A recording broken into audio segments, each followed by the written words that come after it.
All right. Hi, everybody. Hope you're here to draw tonight. We got a lot going on. Welcome to Drawing Hive. Just to remind everybody, Drawing Hive is brought to you by Visual Arts Passage. Visual Arts Passage offers online mentorship courses that assist illustrators and painters in their career development. We help people develop a life as an artist. So thank you all for being here.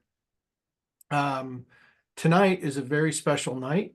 I know that because I got a fruit basket that says so earlier today. And it's our 200th time that we've done this.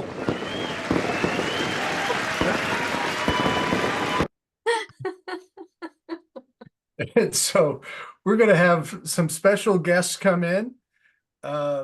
Timmy, you just tell me when and how we're going to do this. Yeah, well, first of all, I want to make an introduction, and I'm trying to get my camera on. So 1 second here. We had a fun little, just to remind us of what it was like when we started doing this. We had a little, we're going live. Okay, so a lot of people have been looking forward to this episode, and we've got Dan Billen here, the Jingle King. Dan, I reached out to Dan. I met Dan when I was editing for the Wade brothers way back in the day. And I remember, Dan, you and your brother and a couple guys on your team at Primary Color took me out to lunch, and I bought lunch. And I think you said you get one free jingle. 4 years later. Yeah. And so we cashed it in. And Dan, it's been so nice because you've done 2 theme songs for us. And we've got a special treat tonight. Dan, can you do us the honor of doing the live theme song? Yes. Are you going to be able to see me, or am I just going blind? We can see you. Yeah, we can see. Oh, okay. You can. Well, here I am. Well, I'm going to do the unplugged ukulele version, if everybody's okay with that. Sounds great. And we're going to hope the audio is all right. So here we go.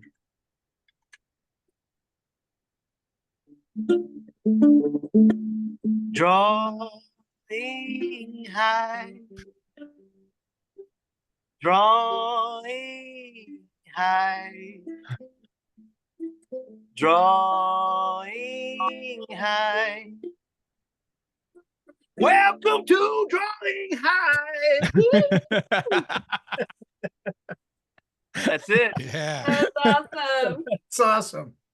Yeah, that was perfect. Here, I'm gonna. Thank you guys. Thanks for having me.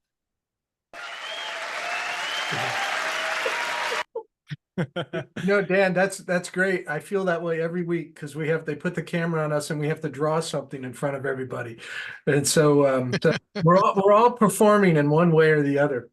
So I'm gonna now that we've put you to work and you did the theme song, I'm gonna give you your proper intro. Dan Billen is part owner of Primary Color Music and a lifelong drawer himself. Ooh. True. I didn't know until today. What? Yeah, Dan won a national Addy for illustration back in 2009.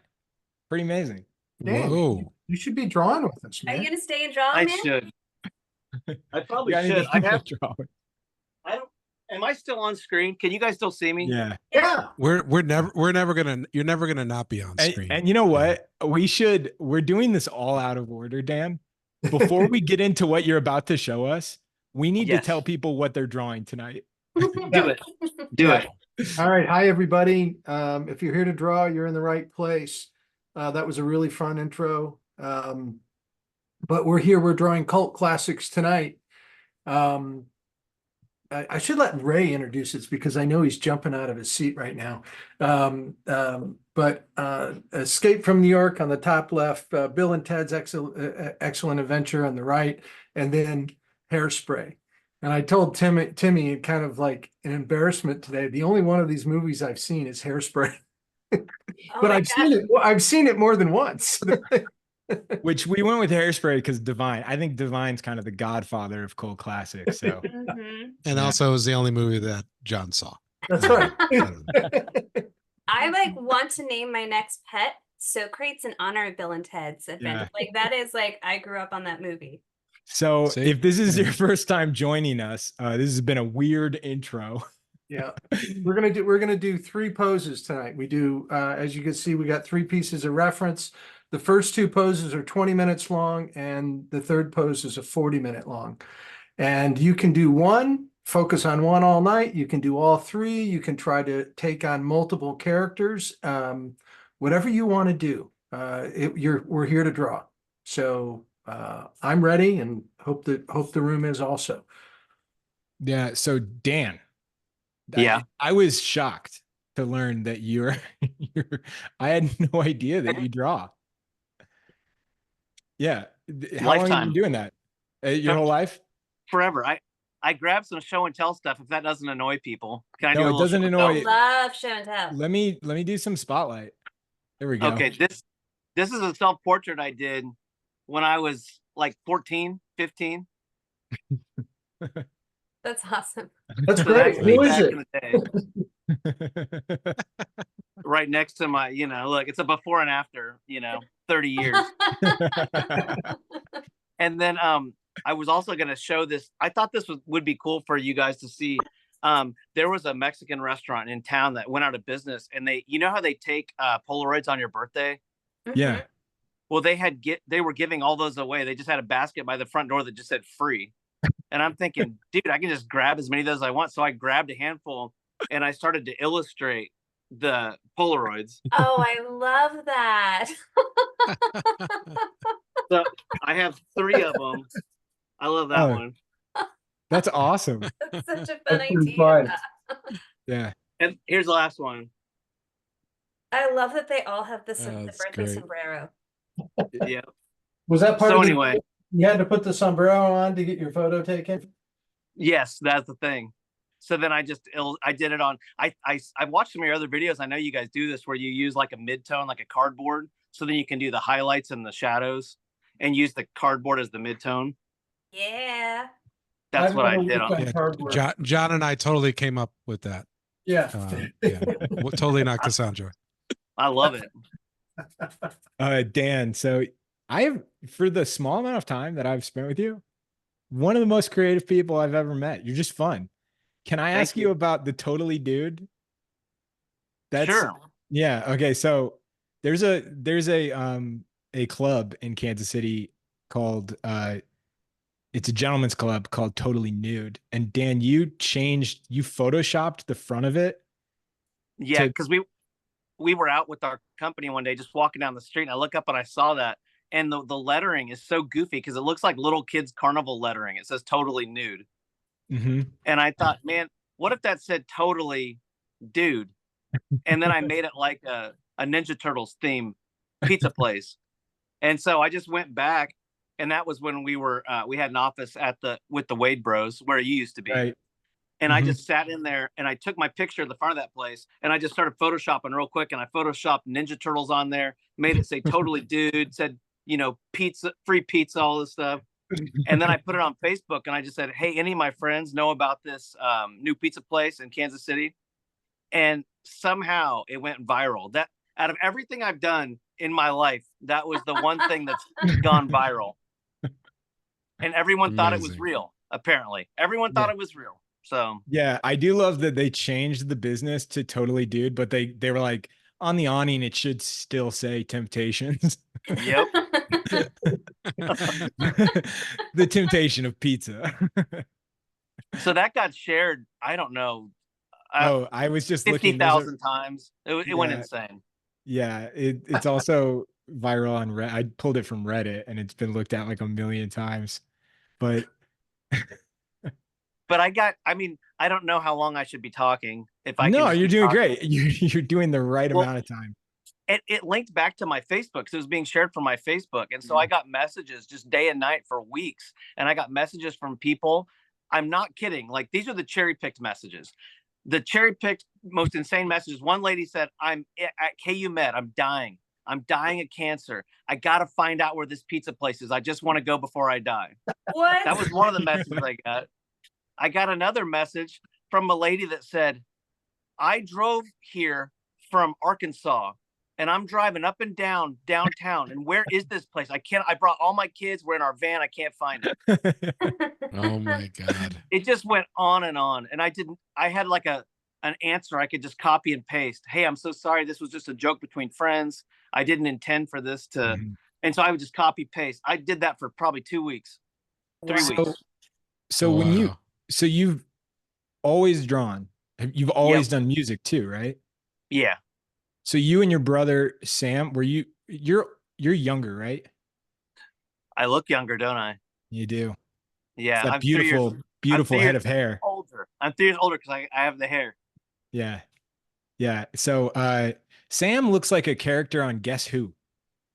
Yep. You know? He is a character on Guess Who. He may as well be.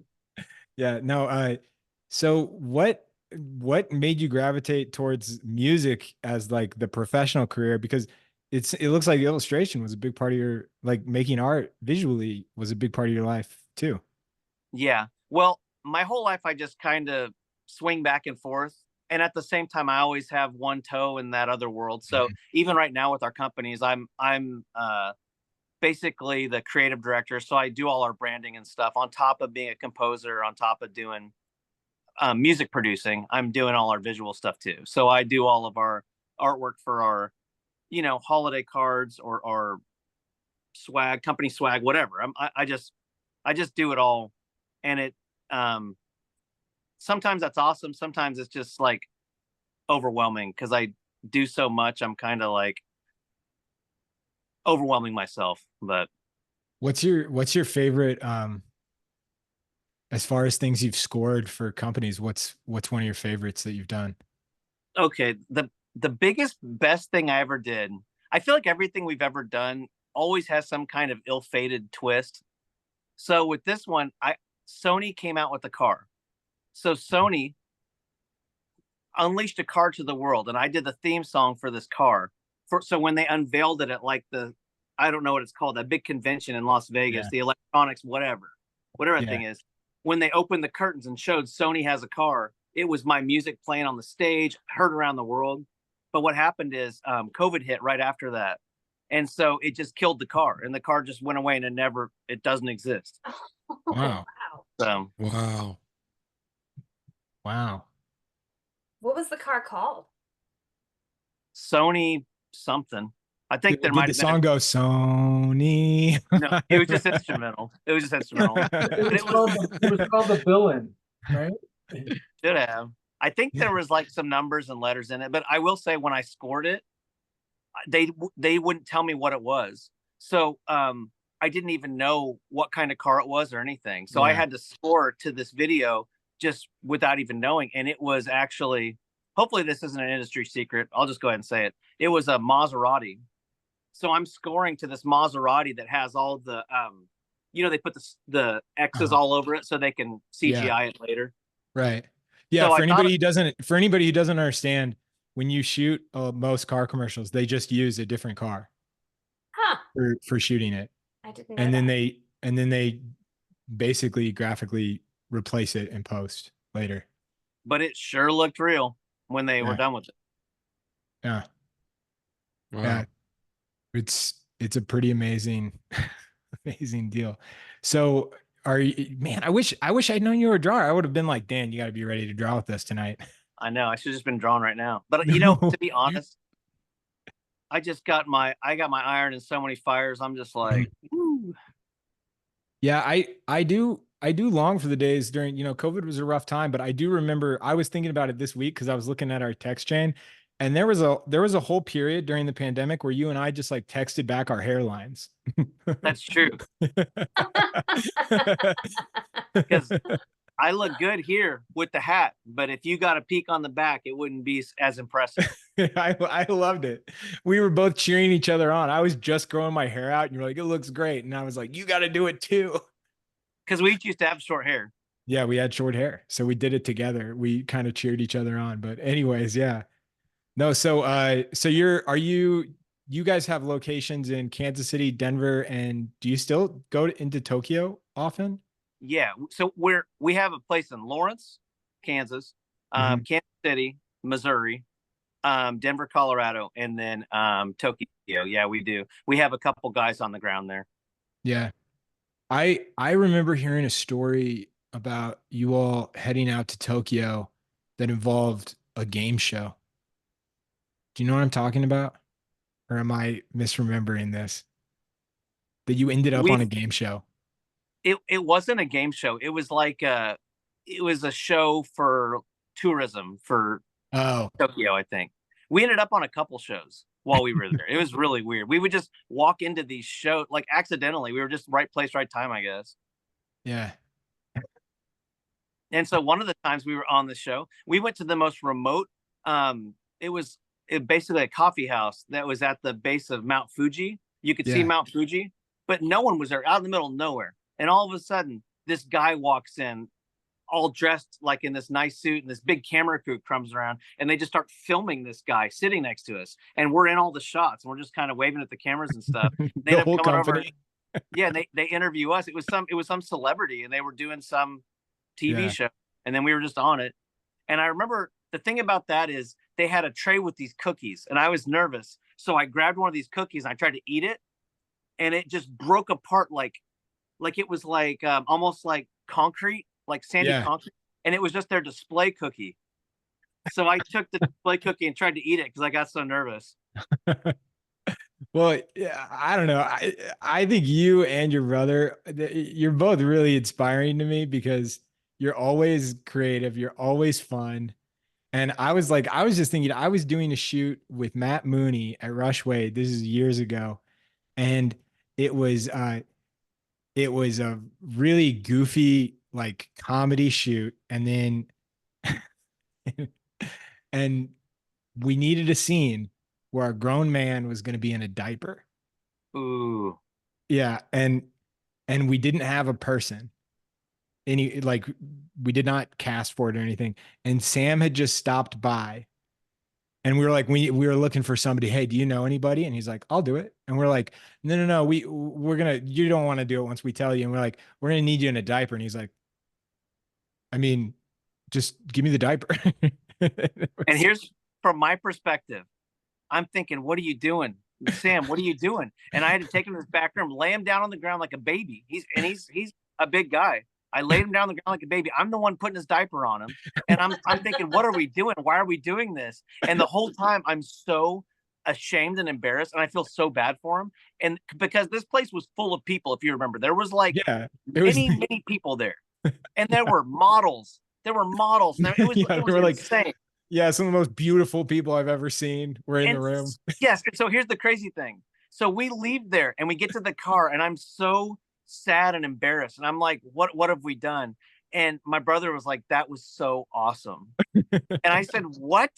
I said, come, are you serious? And he's like, I wish that wasn't over. I'm like, Sam, we are very different people. Yeah. So, well, you both compliment each other so well.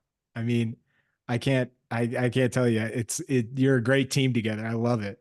So, but yeah, awesome. So when you, as a person that bridges illustration to jump from man diaper conversation, but, as a person that's creative, both illustration, drawing, painting, and then also making music, we've talked before about like how there's a process, like everybody has a process. A lot of getting good at what you do is about finding a process.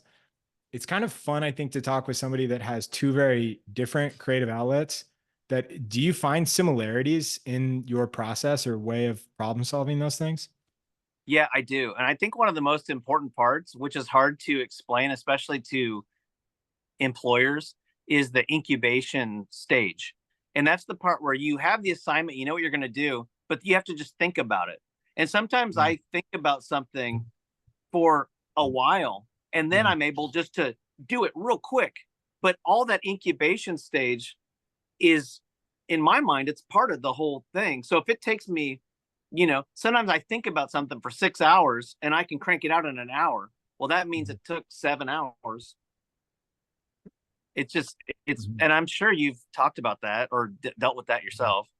So, oh yeah. Well, that's a great time for me to tell the panelists, we didn't really have a chance to introduce everybody because we had some tech issues getting you in the room, but, we got Cassandra Kim here. I know you can't see everybody, but Adam Gustavson, Raymond Bonilla, and John English, they're all, I don't know if you all have some questions for Dan. I know we've got a little bit of time left before our next guest comes in, but but yeah, these are our show regulars. They've drawn with us since the show was Illustration Isolation, and since you revamped the intro for us.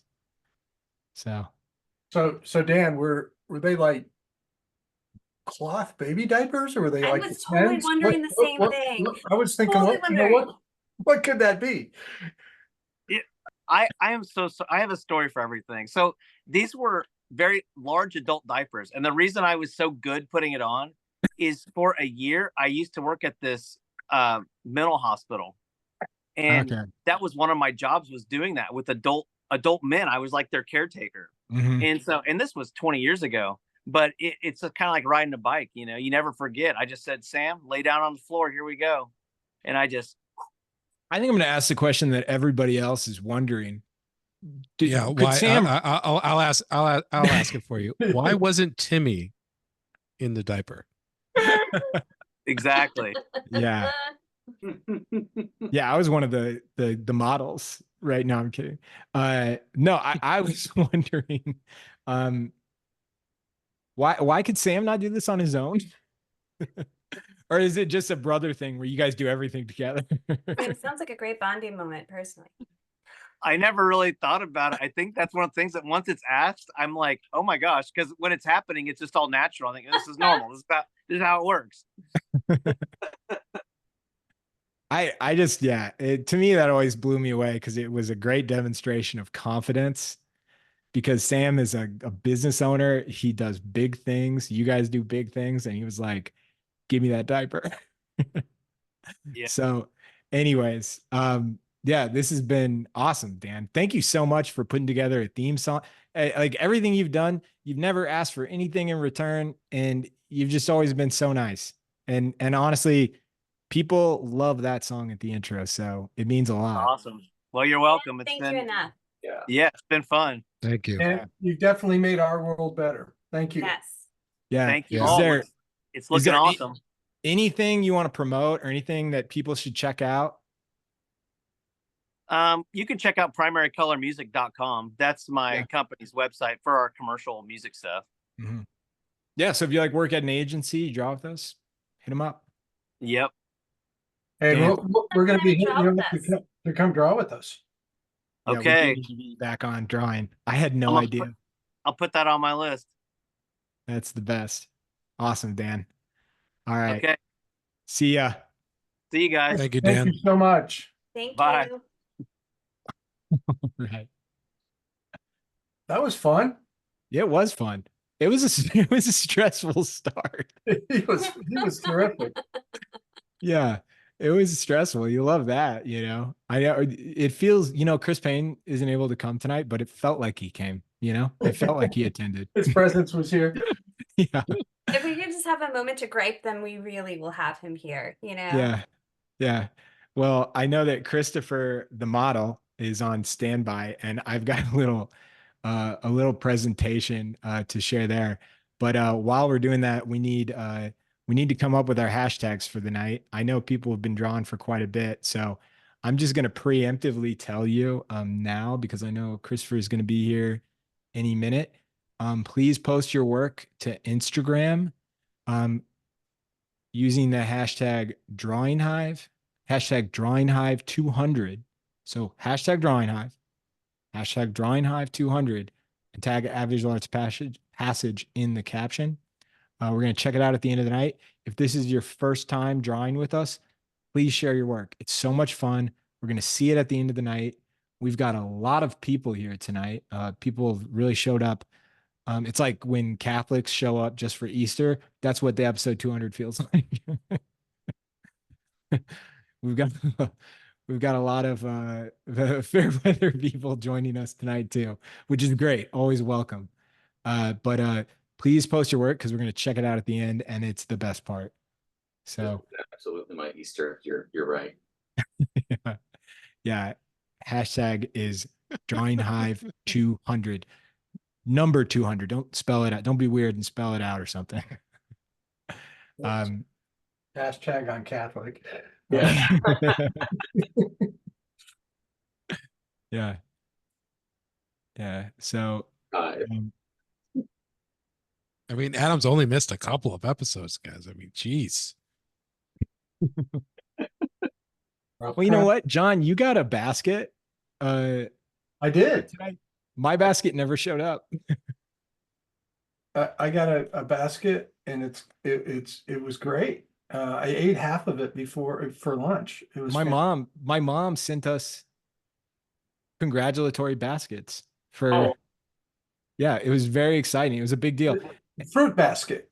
Fruit baskets. Yeah. Really, really, really good. Like dipped chocolate Wow. fruit basket or just fruit? Fruit dipped in chocolate. It was a combination. It was fantastic. Yeah. So I haven't had it all, but I ate a lot of it. so if I could give any notes to our listeners, if you could treat us more like my mom treats me. Yeah. I had a client once send me a basket. Yeah. Oh, that's good. Really difficult job, and I was ready to walk away from the job, and just to the person I was working with was like independent of them that they set me up with it was a difficult time, and I in trying to like I don't usually complain, and here I found myself complaining a lot, and so I apologized to the editor and said, I'm sorry, maybe I'm just getting like high maintenance in my old age, and I need a fruit basket and a case of Evian in my green room. And she sent me a fruit basket. That's good. All right. We've got a very special guest, one of the OGs of Drawing Hive, originally Illustration Isolation. We've got Christopher Fiorello, popularly known by many of our listeners as Christopher the Model. I'm gonna welcome. Welcome back. Christopher. Thank you. It's a pleasure to be back. I cannot believe this is episode 200. It's alarming. Does that mean there's been an episode every week since we started? We take 2 weeks off a year. Yeah. Yeah. Gotta Yep. buy more crayons. Pretty much. No, I we need have to cut up more boxes. we have to try to keep our families. Really Look at that. Really- Oh man, that is really brutal. quickly, Look at that. for those of you who don't know Christopher the Model, if you're new to joining or if you've only been drawing with us for like the past year, Christopher is my childhood friend, my longest friend that I've ever had. And at the beginning of COVID is when we started all of this, and it was because nobody could draw in person with each other. And Christopher was quarantined at my house. And John and I were trying to come up with something fun to do online that involved drawing. And I was like, we could use, and John was like, but where are we going to get a model? And I remember on the phone with John, I remember looking at Christopher and being like, I think we can work something out. So every week, my wife, Gianna, and Christopher came up with new costumes.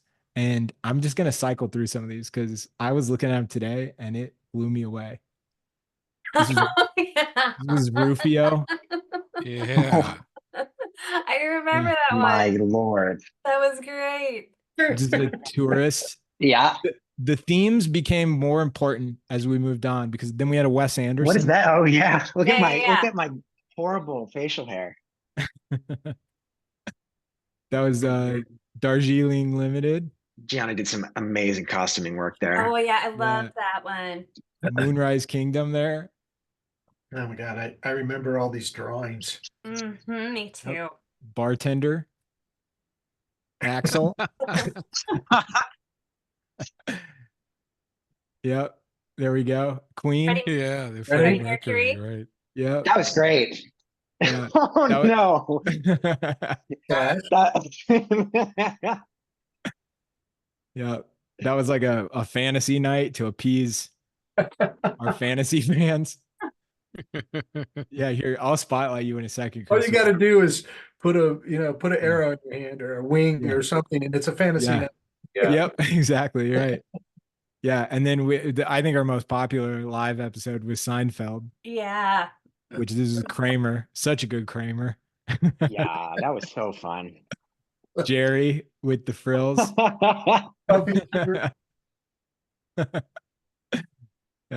That's Timmy's shirt. Yeah. No, I had to show it. I had to give credit to this is Gianna the day she made it. So God. Gianna That's was, awesome. was Yeah, key there it to all is. of this. So anyways, I just wanted to cycle through that because that was a fun little memory lane that we all did. Hey, there it is. Nice. Oh, got it. All right. And Wow. that's the first. This is from the first image you put up, right? Yeah, Timmy? that was the first night. Yeah. Look at that. It's There beautiful. you I look Yeah. way whiter. I only had light pastels.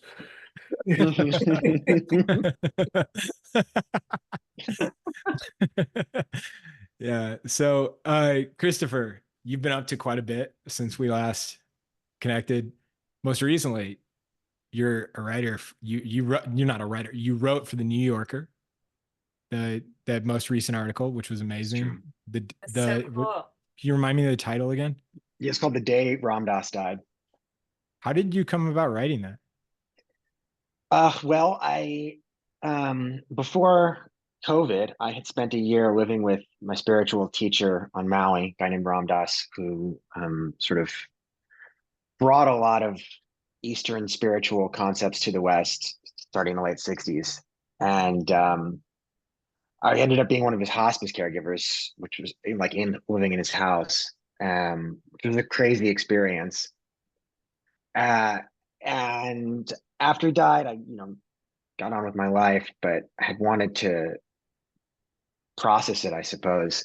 Would tell people the story of how he died and what I experienced, and every time I did, people were like, "You should really write about that." And I do write for a living, mostly commercial writing. But finally, 4 years later, I sat down and just tried to write my experience, and it was still pretty vivid. And I had a lot of journal entries, so it came out pretty easily. And I just from the beginning thought the New Yorker would be a good place for it. They support long form journalism, and it was a pretty long piece. So you submitted the idea. You submitted. Yeah. I pitched it to an editor there who edits a section of the online New Yorker called the Weekend Essay, which was probably the only place it could have gone because I'm not a New Yorker staff writer and I'm not a famous writer, so it was never going to go to the magazine, like the print magazine. But the Weekend Essay makes space for these really long pieces. That's very cool. It was Yeah, amazing. I loved it. Thanks, dude. It was super scary to publish, so it's been really nice to get all the positive feedback. And so Timmy was telling me about a venture you're going to go on soon. Yeah. Talk about that. Well, starting June 18th, I'm going to walk across the country. I'm going to start in Brooklyn and end in Santa Barbara, where I live now. Walk through Kansas City, where Timmy and I came up. And it's going to be about 8 to 12 months, cover 3,800 miles. It's going to have a little of the Appalachian Trail in it. It's going to have a lot of what's called the American Discovery Trail in it, which goes from DC to San Francisco. It's kind of a network of railroad track trails and bike paths and footpaths and some trails as well as some like country roads. So are you gonna camp? Hopefully not that much, but I'll have camping gear with me. I mean, the plan A is always to crash at somebody's house who like doesn't seem like they're going to chop me up. And so I've been working with people and sending out mass emails, asking for folks who know somebody who might put me up for a night.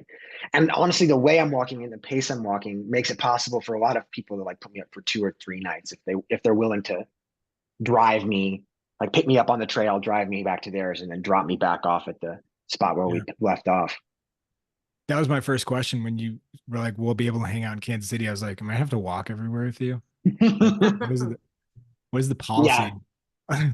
I just want to walk every step of the 3,800 miles. Like I'm so happy to get a car ride to a McDonald's or whatever. Well, not a McDonald's, but a Burger King. Can you explain why you are doing it? Like what inspired it or the idea behind it?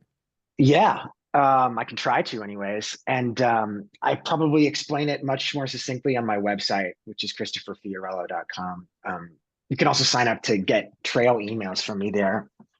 I thought about it. I mean, the idea came to me 6 years ago. It was kind of an amalgamation of something my aunt had talked about doing, although she wanted to do it with a dog and a mule, which doesn't really seem humane to me. That would be convenient. Yeah, yeah, for sure. As long as you Staying at didn't ever somebody's need to house. go Well, inside. see Timmy's the mule walking around Timmy's yard. Most people have done away with their like liveries, their stables, I mean. Yeah. Yeah. So Uh so 6 years ago, I was living in New York and I was feeling out of place and struggling to feel like I belonged, which is especially frustrating there because I had felt for a couple of years like I belonged, and it was really remarkable to me because it's something that I didn't feel very much of growing up at all. In Kansas City, it's like it's like a town. It's a super segregated town divided by one street. There's the black side of town, the white side of town, and I'm Arab American, and I never fit in with either group. I never really felt at home there. And I mean, I grew up around 9/11, so that got even worse then. And I left as soon as I could to go to college, and then kind of after that moved around a lot, looking for a place that felt like home, or chasing that sense of belonging. Found it here and there for a little bits of time, but it always kind of slipped away. And when I was living in New York, I found that I was able to cultivate a sense of belonging by just kind of walking, like walking Manhattan, walking Brooklyn, getting to know the city really intimately. It went from being, this sort of chaotic nightmare to kind of like a big art installation to me. And I felt like part of the art for a long time. That feeling faded, but I still thought, oh man, I could probably cultivate that same feeling on a larger sense, just walking across the country. That's how it started. And it's evolved somewhat to also be a podcast project and a book about how Americans find belonging where they live. So not like how do you feel at home in America, but like, do you feel at home in, Clemson, Ohio, or Biloxi, Iowa, or other places that I'm making up on the spot. And so I'll be walking across the country interviewing people who feel at home and kind of learning what drives that for them, whether it's family or community or ecology or spiritual connection or work, and podcasting about that, come telling their stories or letting them tell their own stories, and then ultimately writing a book about the same, and that includes my journey across the country and my own, search for home. That sounds amazing. what do you think, what do you anticipate to be one of the most like challenging, what do you anticipate to be the biggest challenges of it? Pain, like physical pain, early on, and then every time I stop for a few days, having to re-ramp up to the just the brutality of walking so much. It's supposed to be like I'm trying to set a 20-mile a day pace, which seems to be sort of standard for people who walk across the country. But to me, that sounds ludicrous. So How many miles again? 20. That's yeah. It's more miles than I've walked all week. I feel like once your feet get tough enough, you'll just hit a rhythm that you'll feel comfortable with. Yeah, I hope so. I think that's right. So that seems like a challenge. Loneliness, I think, will be a challenge. I'm doing most of this solo, and I didn't want to because I was just afraid. I had read a story called, or a book called, Walking to Listen. Came out like 10, 12 years ago about a kid who graduated from college and then decided to walk across the country. And most of what he talks about is just being like incredibly lonely. Long stretches of time, like full 48-hour periods where he didn't see another person. So I'm not looking forward to that. Someone in the chat asked, like, because anytime, like, how are you making this possible? Like financially, with time, with Yeah. life? Great question. Well, with life, I have an extremely supportive partner, and we have a little bit of time in our lives. I'm 34, she's 32. We want to have a kid, but there seems like there's a little bit of time. So we're gonna try to, now seems it's like now or 25 years from now. And she's gonna join me for the first 300 miles, and then we'll kind of link up along the way, or I'll get off the trail for a week to see her. So that's how I'm surviving, or how the relationship is going to survive. I quit my job. Well, I quit my job. I gave notice. I quit my job May 17th. And I started a GoFundMe to support the walk. Camping and like staying at other people's houses is a big way of making this financially feasible.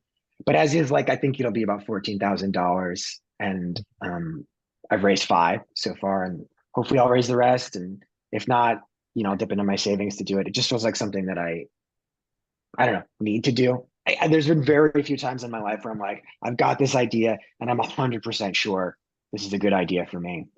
And so I'm just going with it. That's I'm awesome. dropping that in the chat for anybody, if anybody wants to support it. Yeah, Christopher, most of our audience most of the people in here are really wealthy. So I'm sure you'll get huge support. Thanks. If you donate $1,000 today, I will shave your name into my head and go and walk without a hat until your name is tanned into my scalp. I'm a man of my word. Hey, somebody already said they've got a spare room in Louisville. Sweet. That's great. That's super helpful. I'll connect you. Thanks.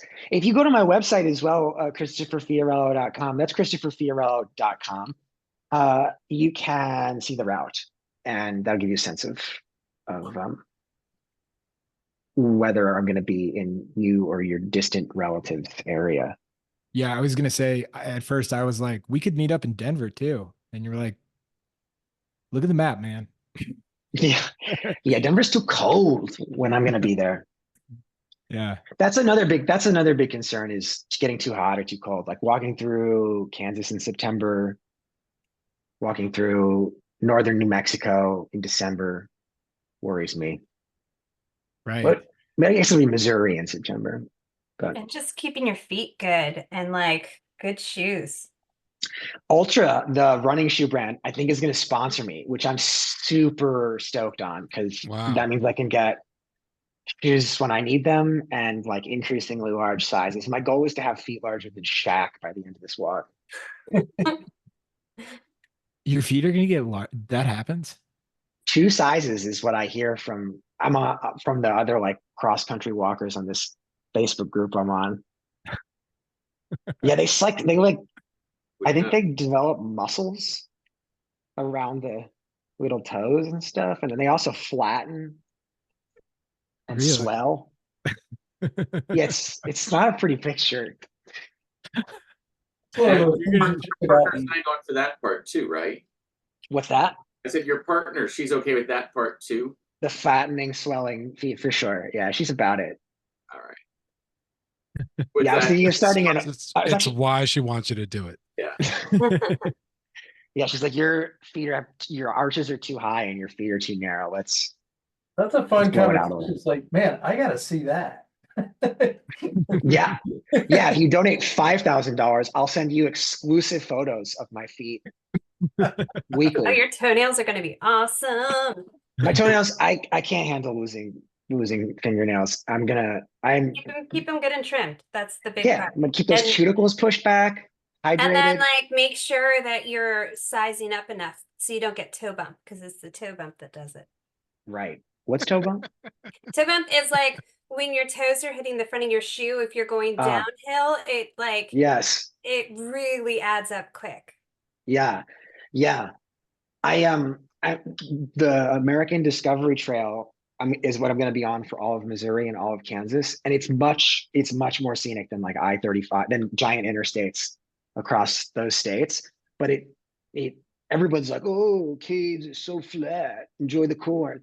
The trails actually got a lot of grade. You know, there's a lot of hills in Kansas and Missouri, so I gotta keep those toes unbumped. Yeah, you really want to just make sure your shoes aren't too tight ever. That's the thing Christopher, that does it.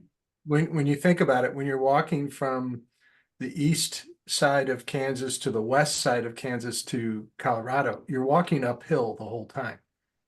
Right. Yeah, no, So this is true. look at the elevation on different parts of the state, and there's a big difference.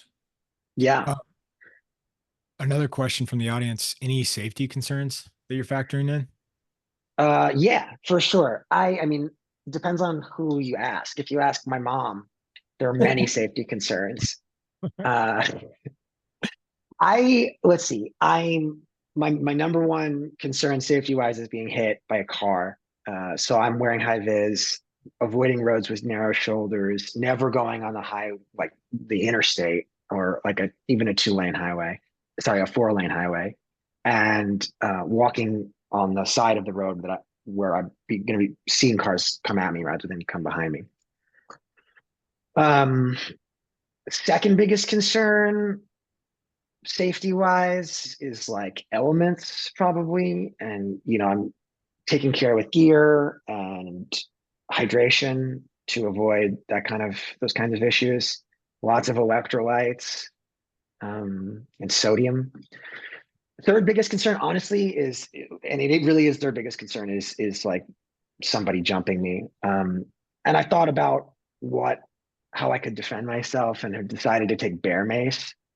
I've read accounts of people doing this kind of a walk solo just in the last year. I've read accounts of people in their like 50s and 60s doing it, accounts of women doing it solo, accounts of people who did it in smaller groups or whatnot. Nobody's really had issues with the kinds of people that we think, or the kinds of encounters we think we're going to have, like out alone in the country on an election year. But I'll carry bear mace, got 20-foot propellant, won't have to like get close, and then I just run. I guess if it comes to that. Yeah. Well, be vigilant. Yeah, I will do. Yeah. I want to say one more thing in terms of plugs. If you know anybody across the country on my route who you think feels at home where they are, who has an interesting story or is just fun to talk to, I would love to interview them for the podcast. It's called Closer to Home. And the goal of the book and the podcast is really to meet folks who have cool and interesting stories to tell, and kind of to connect the threads amongst us. So hit me up. Yeah, I really recommend people doing that. Christopher is a blast to be around, and it's an interesting project. So go to the website. I dropped a link to it in the chat. Somebody's already posted a map of your walk, which is cool. Thanks. Thank you for doing that.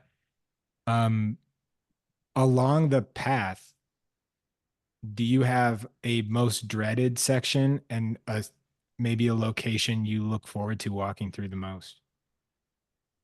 Great questions. I'm most excited about like New Mexico and Arizona. I just think it's gonna be really, really beautiful, especially in the winter. I think it'll be stunning, like high desert and walking through Navajo reservations. And what do I dread the most? There's a pass from southern Colorado to Santa Fe, basically to Taos, New Mexico, but even down to Santa Fe, that I've got to do just after Thanksgiving. And I'm worried that it will be extremely cold. Like I'm worried it'll be 25 in the day and 10 at night with like driving snow or whatever. So I'm hoping it won't. And I'm hoping that I'll have places to stay every night. I'm sure if it's that cold, I can't stay outside. But having slept cold in a tent once, I'm like, I'll never do that again. I know you're a very little sensitive sleeper. I think Yeah. you guys, but you're not. Yeah. I don't know. That's, your dad called me a cockroach, which they don't sleep very sensitively. He said that as a compliment. I took it in the spirit it was intended. He was like, God, I love you, Christopher. You're like a cockroach. Yeah. You'll make Survive it in through. anything. Yeah, you'll make it through anything. Nuclear I don't think he said I fallout. love you, but but we'll That's add that. basically the same. We'll rewrite that history. Yeah, great. Yeah. Yeah. Well, Christopher, we owe you a big thanks, one, for modeling for us for so long and putting up with the Drawing Hive. But I'm really excited for what you've got coming. So I really recommend everybody go check it out. After you sign up for your visual arts passage class, commit to his GoFundMe. I know Timmy's really excited to walk with you for a really long time. Yeah. Yeah. Yeah. He's gonna usher me into Kansas City. With my dog Echo. Hell yes. Yeah, I'll drop my email address into the chat as well. It's also on my website, but I'm so stoked that you guys are still doing this. I think it's amazing. And it saved me from insanity during lockdown, just having like a project that we could all do together other than karaoke. I mean, we were doing a lot of karaoke together. We did a lot of karaoke. That was a project. That's how dark things got. It was that we didn't have anything going on. There'd be a night where everybody's in a bad mood, and it was like, is karaoke still on? And it's like, yeah, but it's angry themed tonight. I got like a 1.5 minute long clip of Timmy singing that Aerosmith song. I don't want to miss a thing. Well, like Armageddon. Yeah, exactly. While I'm panning around the room and the dogs are both like sleeping and wincing at the same time. Hey, Christopher, that might get you funded. Yeah, check it out. Yeah. Release the tape. Yeah. It's just, That's gonna get your funding off the ground. Fiorello.com just becomes a ransomware website. It's basically just TMZ, where T stands for Timmy. Free the Timmy cut. It's the Timmy movie zone. Timmy movie zone. Well, man, you're the best. I miss you a ton. I love you. I'm really excited for your walk. I can't wait to see you. And, yeah. Dude, I yeah. love you too. Thank you so much. And I'll walk to your house by August. I'll see you in August. September. All right. Thanks for being here. Thanks so much, everybody. Thanks a lot. Thank you. All right. Thank you, Christopher. All right. Amazing. How fun was that? Pretty wild. What a cool project he's undertaking. Yeah, Seriously. everybody thought he was just looks, but he's much more than looks. Yeah. Actually, you're the only one who thought he was just looks, Timmy. Yeah. No, not at all. I know we've got some more stuff coming on tonight. We've got our final guest coming in soon. In the meantime, I want to tell everybody, please start posting your work. We are going to move on to our final post. It's a long one. Please use the hashtag DrawingHive200. Spell it out, DrawingHive200. And then also do hashtag DrawingHive and at Visual Arts Passage. Post work. We're going to check it out at the end of the night. We got Salacuse coming in a few minutes. It's been a pretty quiet night for a lot of the panel. It's great. This is a pretty awesome night. 200. Can you believe it? Mm-mm. Yeah. No. Ray, Cassandra, Adam, when did you all start drawing with us? Cassandra, you were early. I wasn't on the panel, but I have been drawing since the first episode. Really? Yeah. But I don't know. I feel like it was like a couple months in. I showed up for a portfolio review because I wanted John to look at my work. And then I got a guest spot with with VAP, and then you got invited me onto the panel, and I never left. He may have thought I would, but I just never left. Yeah. Here we are. I'm trying to think when I think I was here since the first episode. Really? I had just finished, yeah, launching LiveBrush, and John was like, "Hey, LiveBrush sounds like a great idea. What if we did something like that?" All right. Thank you. But I think I was. What was the first episode? The first episode, what do you So- mean? Like topically? Like the topically, yeah. I think it was just we didn't- regular. We thought we were doing it for like a month, right? We didn't even think we needed themes. I know, right? Well, it was Christopher was saying that was from his It first. was. That's the Yeah, first that night. drawing was the Yeah. first episode. Yeah, and then the Okay, next yeah, one, because I remember that. yeah, and then the next one was a basketball. It was just him holding the basketball like he was taking a shot. Yeah. Yeah. And I don't know. Wow. And then the third one was boxing. He had boxing gloves on. Yeah, it was Right, like right. really simple, like today you're a boxer or you're looking Yeah. up for birds. And then it got like But Addams Family, Seinfeld. Yeah. Well, do you remember the episodes, Cassandra, where we had George and Chris, and they're all directing Christopher? Oh my gosh, that was Right, yeah, hilarious. yeah. That did Yeah, I not go remember well. that. Yeah, I think at the end of that episode, Christopher the model was like, don't let them talk to me like that again. Because they were like, no, move your arm like that. No, get on all fours, please. Yeah. Yeah. Yeah. Sorry. Talk amongst yourselves. I'm texting the Salacuse right now. That's okay. What is Any- everybody working on? Yeah, I was just gonna ask. Everybody want to go around the ring like that? Yeah, I'm working on Kurt Russell. I don't think What that's material? What you using? Yeah, what you using? I'm using oil on a panel, a masonite panel with palette knives. That's looking great, John. Was that a charcoal underdrawing or It was just a pastel or- graphite underdrawing I did before we got in here. Kind of before we got in here.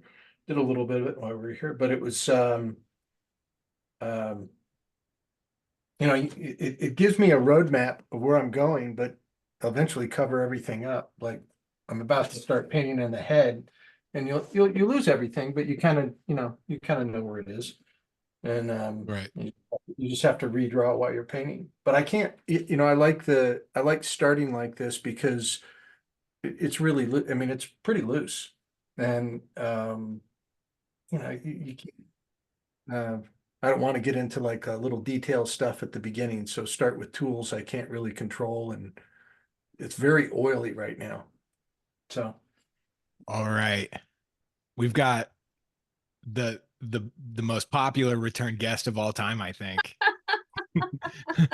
We got to get him unmuted. But we got Matt Salacuse here. Hey, Wow. Hey, welcome Hey, back. how are you, man? good. Good, What are you thank talking you. You look about, great. You look great. We remember you before the white jacket. I mean, when it was just where you were just wearing a gray shirt. It's springtime, right? I got the Yeah. gray shirt underneath. Okay. Stay You loyal. just really, I mean, it's amazing Kurt- to see your success after our show. Oh yeah, I took off. Thanks, guys. Yeah. Yeah, Jay, you're definitely doing Jay-Z's last album, right? If I don't get the first one, I'm getting the last one. Yeah, no, everybody, we've got Matt Salacuse, an incredible photographer, amazing director. If you're new to drawing with the show, Matt has generously let us draw his images many times. He's also the founder of the Negative Collection, which is that negativecollection.com? Yes. Yeah, go to Oh, cool. negativecollection.com. I think it's probably one of my favorite collections of just it's incredible. I've never seen anything like it. Oh, it's nice. Yeah, I love it. Can I tell them what it is real quick? Yeah, please do. It's basically I find negatives at flea markets and save them from going into the trash. and then I print them, and you'd be amazed at what you can find like right before the trash. Yeah, but you have like a magnet on you or something. It's amazing. Thank you. I'd look the rest of my life and I wouldn't find a negative of like Burt Reynolds. Yeah, I have that. I Yeah, or literally have that Muhammad one in my house. Ali. Like those are Yeah. crazy. Yeah, so we're tonight, Matt, we're drawing Cult Classics. I know you texted Divine. So John threw in Divine Oh, I for love it. a rec. We're doing Bill and Ted, Escape from New York. Raymond, what is that one? This is the backdrop for Escape from New York. I found a scan of the Statue of Liberty, Oh, and very I cool. surround and some cityscape scans, and just like simulated like the appearance of, well, it's not rendering now, but some barrels on fire. And I'm gonna draw. I'm gonna use that as a backdrop, and then I'll have this one, draw this up Oh, very when cool. everything's set, and put everything in the composition. Ray, have you seen the movie before? I've dabbled. Yeah. I was, when you introduced me as Ray, I was like, call me Snake. It's gonna be too much, so I don't want to be banned. I So wanted to see crazy. Salacuse. What's crazy is Kurt Russell was in The Thing, I think like the year before, which is just another cult classic. Right. Yeah. Tarantino called it, he was like, it's not the best sci-fi movie ever, maybe the best movie ever. really. Wow. Yeah. I don't know. My favorite movie with him in it was Used Cars. I love that movie. I agree. Big Trouble in Little China was his best movie. Yeah. Hey, what about Overboard? I mean, that was classic, right? Yeah. Doesn't fall into the same thing. No. Yeah. Cassandra. No. So Matt, for those of you who want to, if you want to know a little bit more about Matt, you're also on you've been ending up on a lot of podcasts lately. Oh yeah. You're on We Might Be Drunk, comedy. and yeah. Yeah. So Matt, you've become a recurring.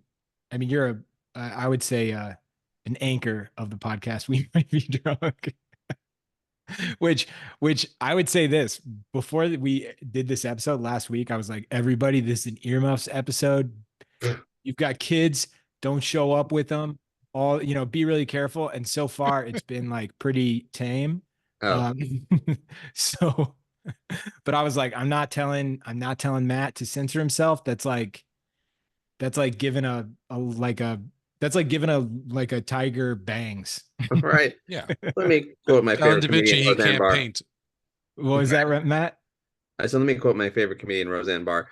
I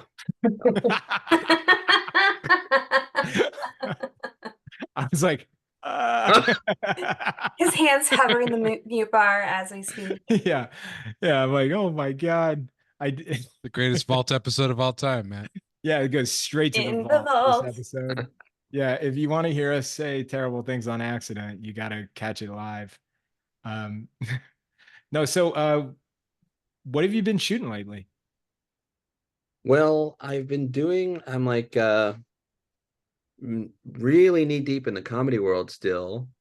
I was, for like 20 years of my career, which is my whole career, I was a photographer, and then all of a sudden the universe was like, we don't want you to do that. Like they started pushing me out of that and pushing me into like video, into comedy world.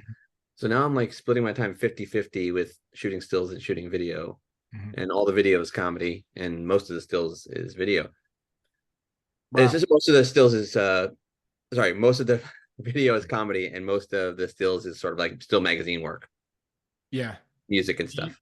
Do you like jumping back and forth between those worlds? Yeah, I love it. I love like taking a bit from every world, and it's good to, the more you see, the better. Yeah, I mean, I think that there was already a lot of, not always, but there was often a lot of comedy in what you shot stills for. Oh, thanks. Yeah, I think of like Migos, that shoot you did with them. Yeah. So funny. Oh, thanks. Can I share here? Can I show pics, or? Yeah, let's do it. Let me see if I can. Let's bring it. Yeah, If you talk I'm about gonna something, need I'll try to- and bring it up. I just need to give you I just need to make you a Host. co-host. Yeah. one moment. Do whatever you want. You're guest of honor. Hey. Kick Timmy's off if you want him to go for a while. That's fine. Here. You should be able to do it now. Let's see. Will it share my whole screen or? It might. That's right. You might want to clean that up. might You wanna- especially clean up your desktop. All right. Do you see something? Oh yeah, we see it. Yeah, this is great. Oh, that's awesome. Oh wow. I Yeah. love that. That's the Migos, great. and that was for the cover of what was it? The NME, which is like the British Rolling Stone. Wow. Yeah, I remember the last time I was in New York, they had Enemy at the hotel I was staying at. Oh wow. And- Yeah. You don't No, see and it anymore. had your shoot of what's her name? Princess. King Princess. Yeah, King Princess. Yeah. Can you tell us about the inspiration for this? Because I know it's got a cool, Yeah. kind of so I can creative bring it up. background. There was so I was thinking about these three. One of them was passed, by the way. He was murdered. Whoa, I don't know. Oh my gosh. Yeah. But they are cousins technically. I think two of them are cousins and one's a best friend. They all grew up like cousins. And even closer than cousins, they're like brothers. And I was like, what is like the closest thing you can be to a brother? Or what makes these people close? And I was like, what could I do to show that? And I was like, oh, I can make them all occupy one shirt. So I had a stylist draw up this shirt, and the way she did it was she went shopping on Canal Street for just bootleg like material, and she stitched this together. That's so cool. Wow. And Yeah. did they like the idea? So when you're shooting a celebrity, it goes through like many layers of PR approval, and it can be very tricky. And sometimes they poo-poo it even before they take it to the artist. They'll just be like, no, they don't want to do that. And I'm like, I didn't even finish the sentence, you know? So I've learned that you give them like 2 or 3 ideas, 2 or 3 of your worst ideas. They poo-poo that, then you start feeding them the good ones. And then after that, if that fails, you just do the thing you want to do by bringing it to set. So I just literally put this in their wardrobe area and just laid it out on a table. And I'm like over by the seamless, by the set, and I hear, "What's this?" And I was like, "Oh, you found it." And they're like, "We're doing this," and they loved it. It looks awesome. I want to know that they Yeah. loved it because that's such a cool Yeah. photo that you did. Did you shoot it right there after that was said? Yes, that was the very next shot. Let me see if I have Wow. any outtakes. I don't have any outtakes here. Sorry. No outtakes. But then I did this other thing. They're named the Migos. So I was like, I said to Takeoff, I was like, have you ever seen the movie Three Amigos? He was like, you kidding? It's my favorite movie. I was like, I got these giant sombreros if you want. And he was like, we're doing that. I love the idea of like the soft pitch being like, hey, so is this something that you're interested in? And they're like, yeah. And you're like, we have an entire shoot plan for that now. Yeah. That's amazing. Yeah. But when they got to set, Yeah. I can't remember who asked it, but they were like, they put it on, they're trying it on. They're like, we have one question. Like, is this real? I was like, what do you mean? Is it real?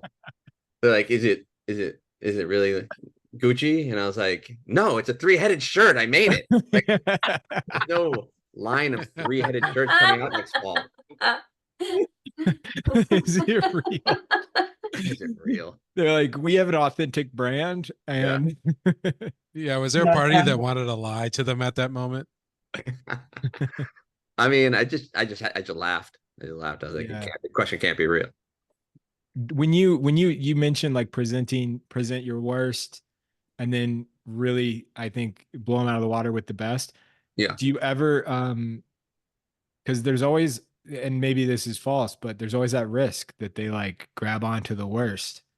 Does that ever happen?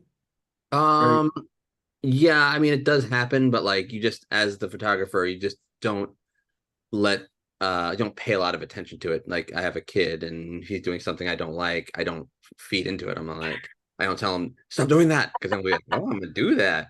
So Yeah. like, you do the thing and then just stop paying attention to it. Wow, Okay. there is one major difference between illustration and photography right there. Illustration, the rule is show them 3 thumbnails, never show them anything you don't want to do. Because if Oh. you're going to choose that, then you're going to spend a lot of time and effort doing what they want. Oh.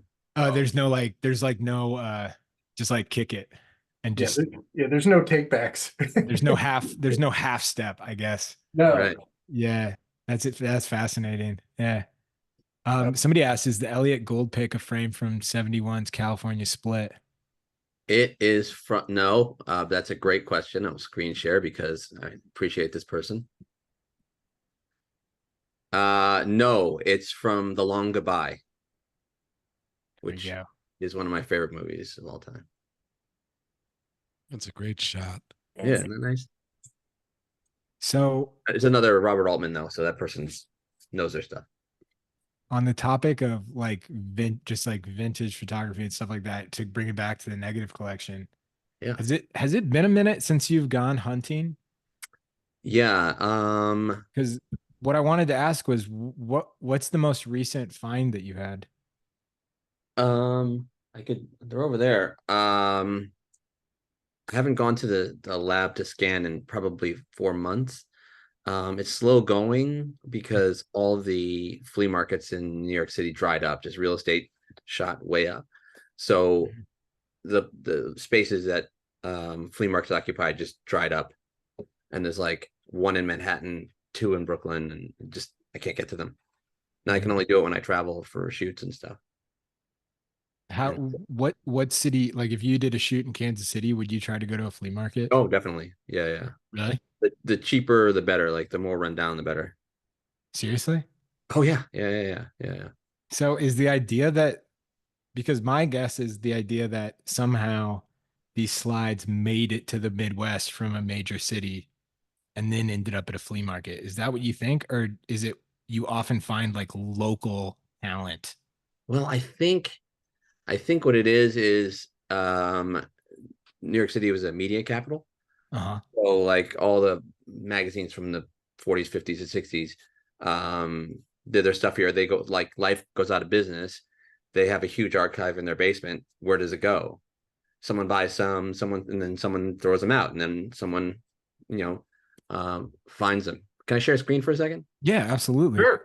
I've got some negative collection stuff I could show you. This is not You're- new, but You're the host, man. oh, let's do this. You're gonna you can have the show. Hold on, I lost you. There. Is it okay to do this? Yeah, absolutely. Yeah. Thanks, guys. I guess I don't know what you're about to share, so. Oh, that's so cool. Yeah. Oh my gosh. Love that one. Cool. Wow. You Sammy found Davis. that of Sammy Davis Jr.? Yeah.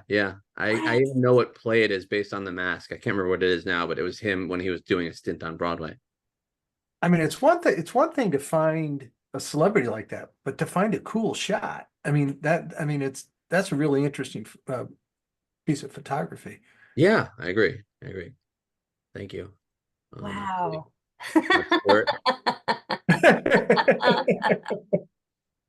Put the kids to bed. Everybody's always looking for their belly button. Yeah. Let's see. I mean, some of the stuff I really like is non-celebrity, like this mom and daughter, like Mm. 19, probably mid-60s, walking through Manhattan. Wow. Oh, here's Debbie Harry. Beautiful. Oh, Wow. Yeah. So good. we have her on tonight. Oh, Wow. where? Musically? She's she's in that shot. She's one of the guests. You're following. She's following you. Oh, Wow. That one always blows me away. Yeah. yeah, love can't that believe one. I found this. That's amazing. Yeah. This Yeah. is a rare one. This is a rare triptych. Oh, wow. Frank, Was that Dino. found at the same time? Like, Yes, there was one long strip and I just put them like that. Isn't that cool? so cool. Anyway, and so on. I think I've asked this before. Have you ever done a show? No. Any interest in doing that? Yeah, I would. Yeah.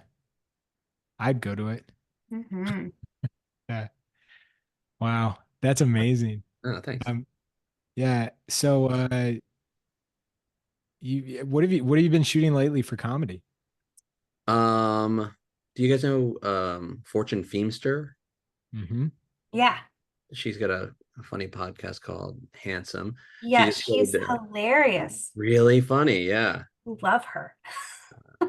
She just played the Beacon, so I did like a shoot and a video shoot with her, sort of to promote the event Mm-hmm. type of thing. I'm working on Timmy Moonlights. Do y'all know this as an editor? What's that? You're an editor. You're editing one of my pieces. Oh, well, yeah, yeah. Oh, I was worried that like I owed you an edit or something right now. So Timmy and I are working on a show, like a real legit show with comedian Mark Norman. Yeah, Oh, it's that's been great. an absolute blast. I lost my mind when we did an early edit. So the first edit we did was his police officer routine. I'm gonna censor myself on it, but I edited that. And when Mark, I'm assuming you gave him my number, when he texted me, I lost my mind. Really? Yeah. Yeah, I was thrilled. Yeah. So it's been a blast. And then yeah, I'm really excited for, I don't know how much you guys are talking about the premise of what you're doing, but because I haven't talked about it here. The only thing I've ever alluded to on the show is that I've been editing with you, Mhm. but I never say what it's about, which I assume everybody thinks I'm talking about like the girl I date that goes to the other high school, Oh, totally. you know? The Niagara They're Falls like, area. Yeah. Oh, the model girlfriend in Canada. Right. But yeah, I'm really So excited. I'll tell you if it's okay to talk about it. I'll talk about it. Oh, if it's okay with you, you go ahead. Yeah. Oh, so this comedian Mark Norman, he's you know, he sells out theaters. He's a pretty big comic. He still has to craft his act, and that starts with just an idea of, when he's sitting at home and he's like, oh, that's something. And then he'll call me and he'll be like, I think I got something. So I'll run down there with a camera and I'll say, what's the idea? And I'll tell it to the camera. And he was like, let's take it on stage tonight. And I was like, great. So I follow him on stage. It usually bombs, but then he starts changing it, you know, as we go to the second show. Then he does 5 shows a night as we go to the second show. And then Wow. the third show, it starts, he massages it. It's become something different than it started. Mhm. 5 months later, he has a fully formed bit in his act. And so we've been doing that. We call it page to stage. And it's going to be actually coming out soon.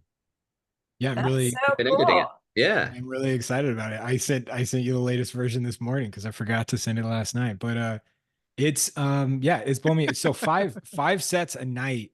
That's a lot, That right? is a lot. It is. It's unusual. Really? It's How long are the sets? 15 minutes.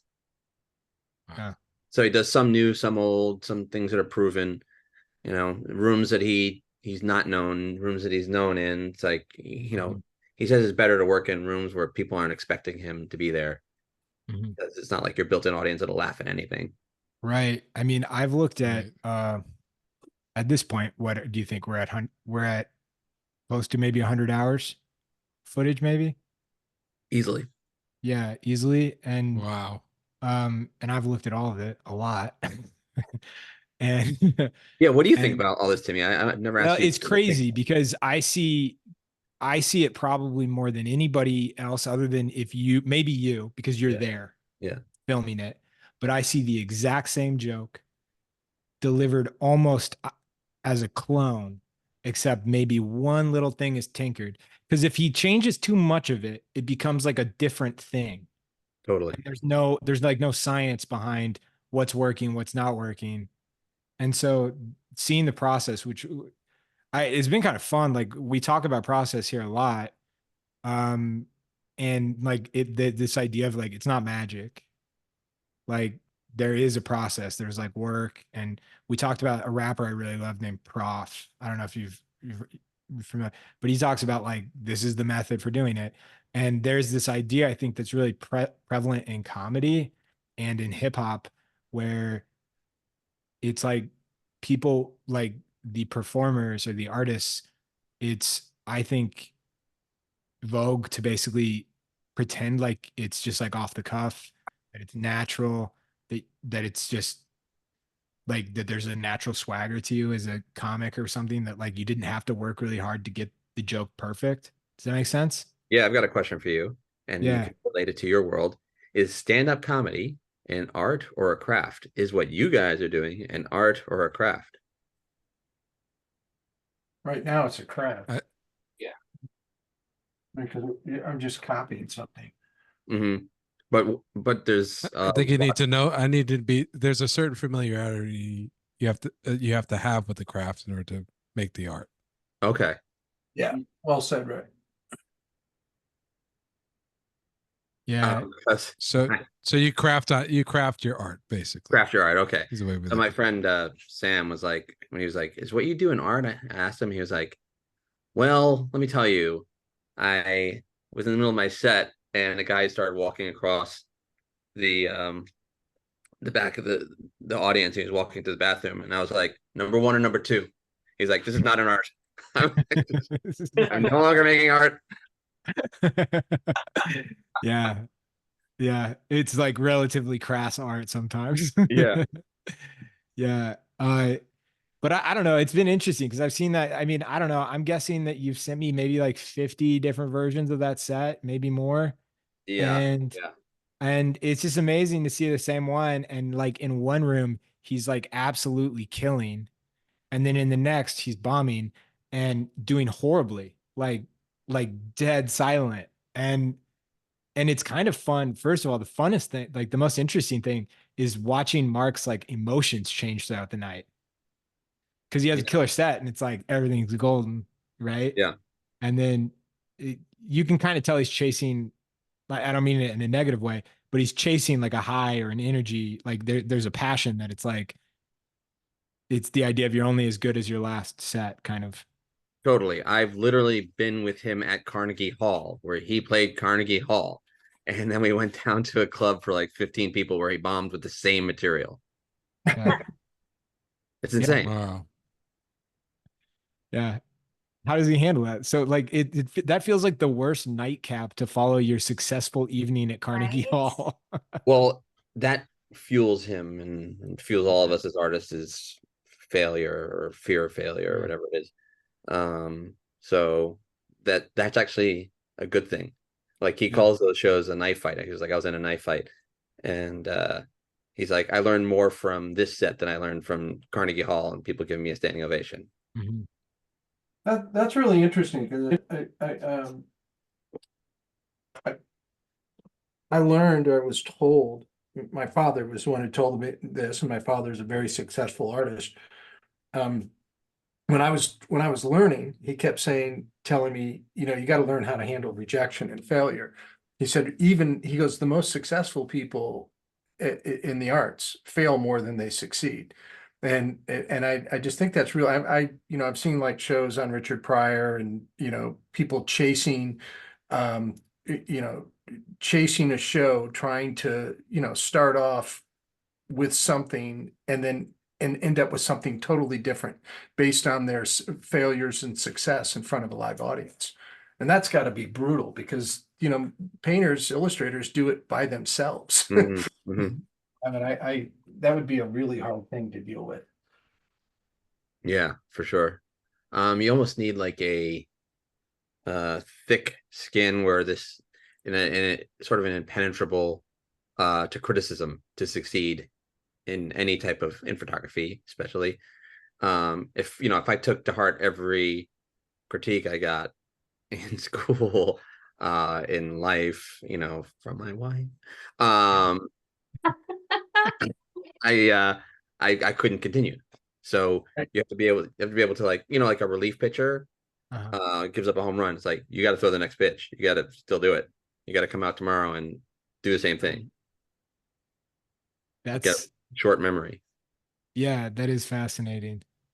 Do you, I mean, it's so interesting because you live in the world of like lifestyle and not in lifestyle, editorial photography and commercial photography. And like, that's a world where I feel like failure at a certain scale is like really not tolerated. Does that make sense? Or is that true? Yeah. I had Chris Buck on, right? Yeah. I asked him once, I was like, how many shoots could you get and not show up to before the world was like, we're not hiring this person anymore? And for me, I was like, I could probably do 6 before the word got around, like, this guy's unreliable. Mhm. And he was like, I could do 2 years. Wow. I think it's that many. He is, because he's been doing it way longer than me. He's got that Yeah. many clients who trust him, and mine Yeah. have less. But And a lot of confidence. Yeah, apparently. That's amazing. Or short-term memory. Now I just feel so honored that he showed up the night he said he was going to show up. for us. Yeah. Yeah. Yeah. We could have been chasing him for 2 Could have years. been saying, yeah, he was going to come for 2 years. Yeah. And you know what? Yeah. We'd be waiting every time. totally. We'd Yeah. be waiting. This might be the week. Yeah, it might be the week that Chris Bugs You it. He's know, it's interesting. You know, you have nightmares like being at school and not having your clothes on, or, you know, some things, recurring nightmares you have as a person throughout your whole life. My nightmare for the last 20 years is missing a deadline, you know, not being able to deliver to an art director. Mm-hmm. And sounds like he doesn't have that. Yeah, totally. Yeah. No, he doesn't really have that. Interesting. Just off subject here. I just learned where the etymology of the word deadline. I don't know. Ooh, And please tell. So in the Civil War, the North or South, I can't remember which side it was, probably important to the story, but they would take so many prisoners that they couldn't shelter them, and they Wow. couldn't put behind barbed wire or whatever they needed to. So they just drew a box around them in the dirt and was like, this is the deadline. If you pass this line, we'll shoot you. Wow. Oh, And then Wow. people at like an ad agency, like 100 years later, were like, This is useful. Remember that thing in the Civil War? I don't know if it's it's like North a or South. way I mean, more whatever. intense origin than like the way Yeah. it's used. yeah, it's how we used to Yeah, yeah. decide whether or not to kill people. Yeah. Right. Yeah. I thought it was like some English term for like extra crumpets or something like that, you know? I've been meaning to ask you this, Matt, like, because I met you in Chicago when you were directing and shooting the it's Underground Overground or Overground Underground. Underground, overground comedy. Yeah, which it's amazing. It's so cool what those kids are doing. They do these really amazing pop-up shows. We went to the one at Wiener Circle. They did one at Katz's Deli. Oh, yeah, I remember you. Yeah. But that was like the one time I got to see you like kind of in action, you know? And Oh, what like was I like? cool and collected. Really? Yes. Okay. No stress at all. You didn't throw a single table. You didn't throw a single table. You were No, model totally season. chill. No problem. It just felt like we were hanging out. But then Oh, like when good. the moment you didn't miss the moments, because Yeah. that's you risk. So my question is like, one, why do you do that? And two, like, how does that, like, what is it? What do you think, like, having that energy on a set? Oh, I learned, it's funny. I haven't really thought about this ever since it happened, but the first guy I assisted for, you know, he's just like me, in New York City magazine photographer. It's back when you would shoot with a Hasselblad. It's an old, you know, film camera like this. Mhm. And there would be a slide that you would take out to expose the film. Think like giant 4x5 when they're like doing this sort of thing. Yeah. But it's small like this. It's a little metal slide. And if you don't take it out, the camera doesn't fire. And you're just sitting there pulling a thing. You're like, why am I not shooting? And like everyone's waiting for you, and you're doing this. And it was my job to pull the thing. So I didn't do it. And he's trying to shoot, and he just looks at me like this, and he points to the slide and said he could just do it himself. He points to the slide, and I went and pulled it. Yeah. And he was calm, and I was like, you know, on the ride home, I was very apologetic. I was like, I'm so sorry, I missed that thing. And he was like, it's not a big deal. And he was like, as long as they aren't aware that you're fucking up, you're not fucking up. Yeah. And I was like, oh. So from that point on, I was like, I'm never gonna show that I'm under pressure. Yeah. That's good advice. Yeah. It's like Wow. the Beatles missing a note. Yeah, totally. Nobody knows, nobody I even cares. heard it. Yeah. Yeah, but Matt, Yeah. not everybody can do that. That's an interesting trait, but not everybody can do that. Mm. People tend to panic. And, Yeah, but it's such an ugly quality to see when you see someone panicking over a yeah, small mistake. It's like, I lose confidence in that person. Yeah. Right. It has like a ripple effect. I could only imagine what that ripple effects would be on set. Totally, Right. totally. Because I'm assuming they look at the photographer as like kind of the Sets the vibe mood. setter. Yeah. Yeah. I That can being think said- of great art that was created from pressure, but I can't think of great art created from panic. Hmm. Or Well, maybe think you of an can. artist whose rent is due. That's panic. that's right. Yeah. That sounds like pressure to me. Oh, I see. Yeah. Yeah, but great Yeah. art, you don't see behind the doors, you just see the finished piece. So To I me, think that there's a lot of yeah. pieces done under panic. Okay. Yeah. I was gonna say, like I think think about all the films that were great films that were done under immense pressure. like Like Blade Runner, Apocalypse Now. Now. Totally. Yeah. Yeah. Um, Yeah. I mean, because I would guess in comedy, you deal with a lot of people who are pretty panicky, Well, what's right? great about comedy is you can let the audience know you're bombing and it's endearing. Uh-huh. I can't do that to Yeah. my client, be like, this shoot sucks. And Yeah. they wouldn't be like, the client, aw. oh, Yeah. I mean, when like Shane Gillis hosted SNL, so many people text me because like in Kansas City, I'm like the person that is like tangentially aware of those, like, I don't know, that like whatever. And they're just like, man, did you see Shane Gillis bomb on SNL? And I'm like, he didn't bomb. I was like, that's not a, what's the word? It's a device that yes, he's using. yes. He's like, he's getting laughs addressing like a small thing. I'm like, he's killing. Like Yeah, there's some totally. funny silences. But have you ever met comics that like not enjoy bombing, but kind of like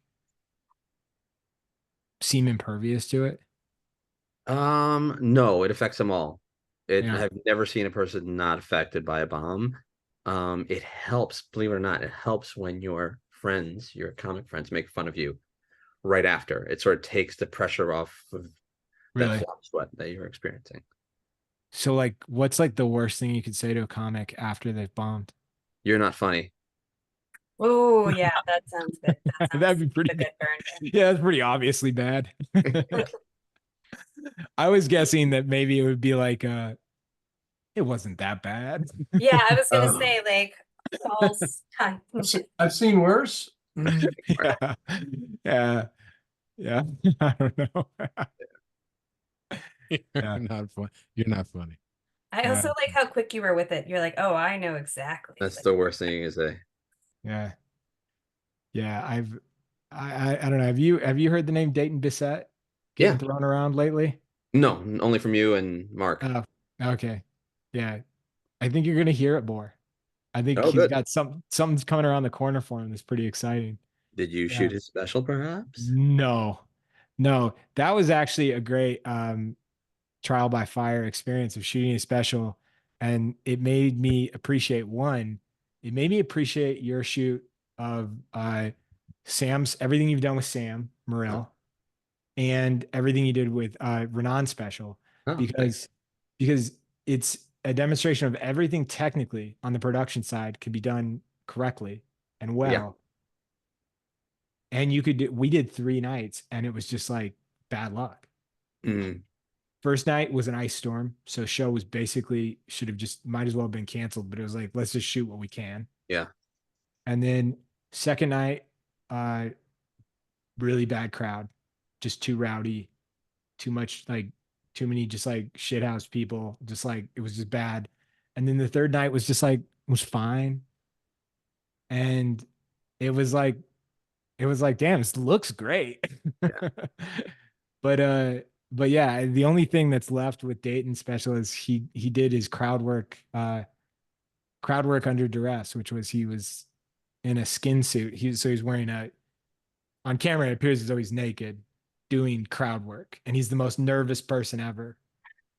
And he's doing crowd work like unclothed, and that was great. That killed.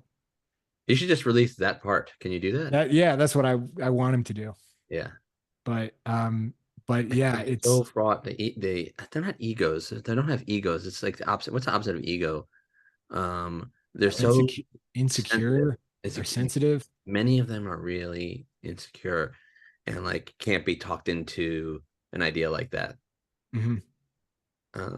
Yeah, I've been dealing with a lot of people.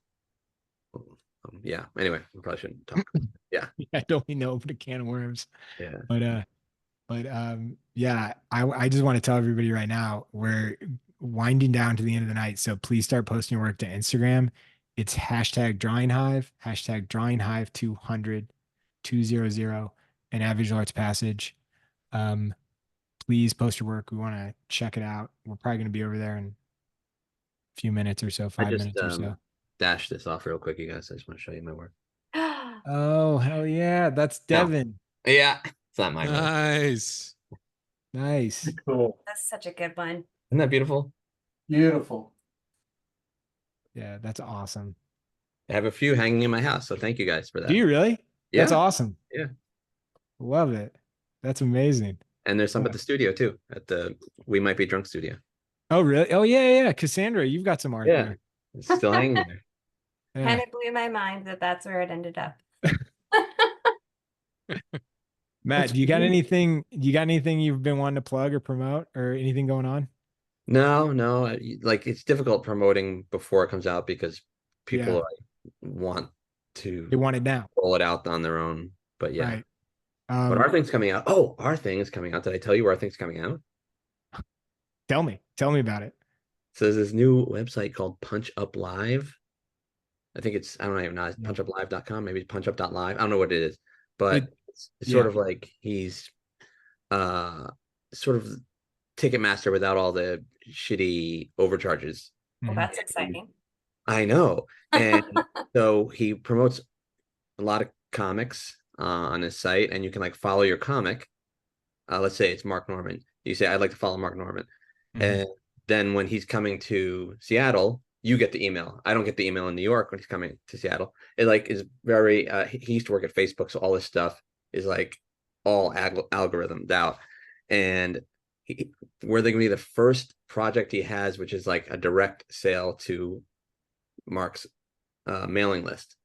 Like that Louis C.K. method where he sold everything for $5 and was like, here, buy this. So we're doing that with him. It's pretty amazing because I met him online. Like I had a call with him a few months ago, and when I was on the website, it was like they had like 4 people, and now the website's like stacked with talent. It is punchup.live. Yeah, punchup.live. I do recommend checking it out, and that's official, right? That's where it's going. What we worked on. Awesome. Yes, it's official. Oh, did y'all see that? Yeah. Here, I'll do this.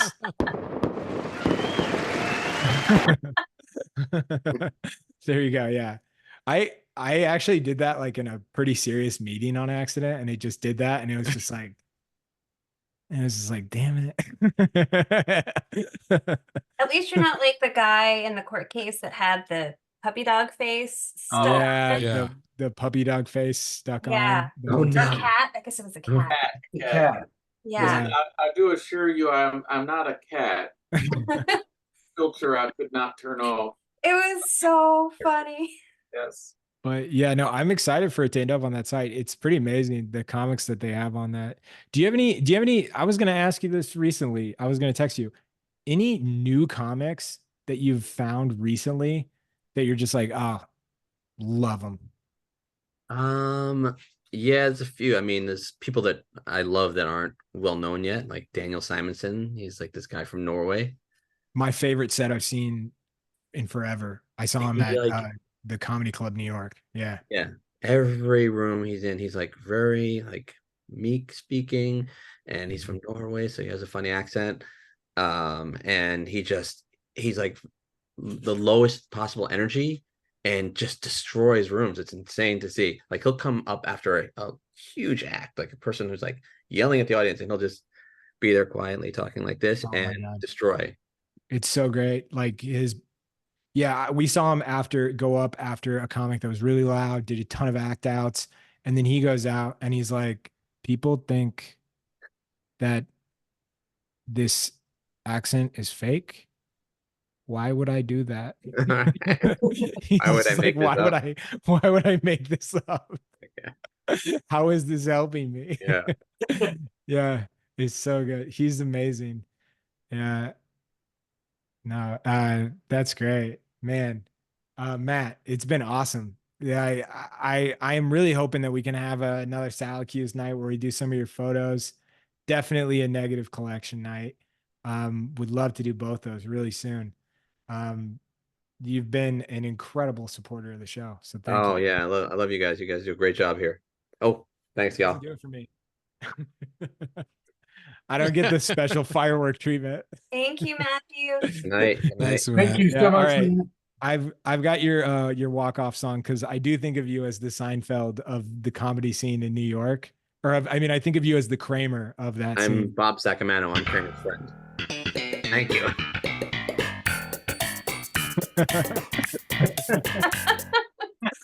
All right.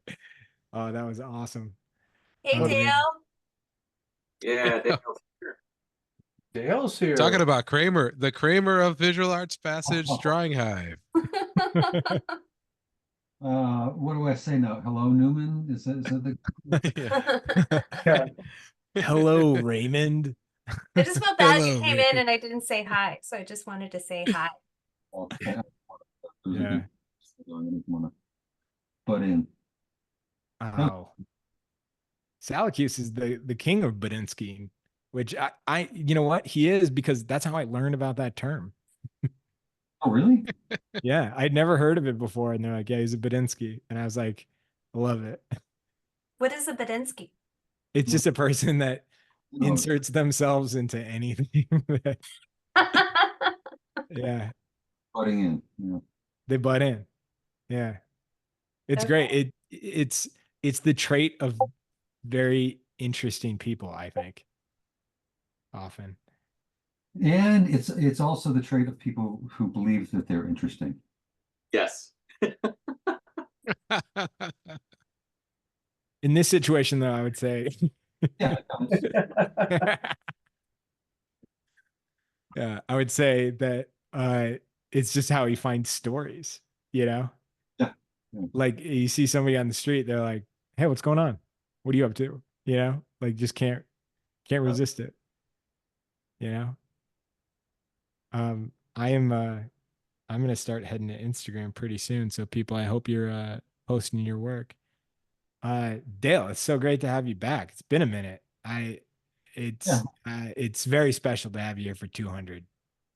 Yeah, well, thank you. The semester ended today, so schlepped home on the train and jumped right on here. So hopefully Thanks, it'll Dale. be back. I'll be back more often. Yay. Congrats on the end of the semester, my friend. That's a good feeling. A moment too soon. I've got a week left, and I was just thinking, like, I said to someone today, I was like, I could spend a lot more time with my students, but I don't want to tell them anything else. Yeah. I'm at the end of my crazy gauntlet that I set up for myself. So got What is- one more weekend. Can you tell us what that is, Cassandra? Yeah. So my solo opens tomorrow in Buffalo. I'll actually get to meet Ray, like in Boom. person. So that's exciting. And then the crazy thing that I also did was I said yes to 3 group shows that open next Friday. So I'm a crazy person, and I got all the work where it all needs to be. Now I'm just driving up to Buffalo. So was any of that made under panic? Yes, because my last piece was for a train show here in Richmond where they gave us these vintage toy trains and they just said, make something.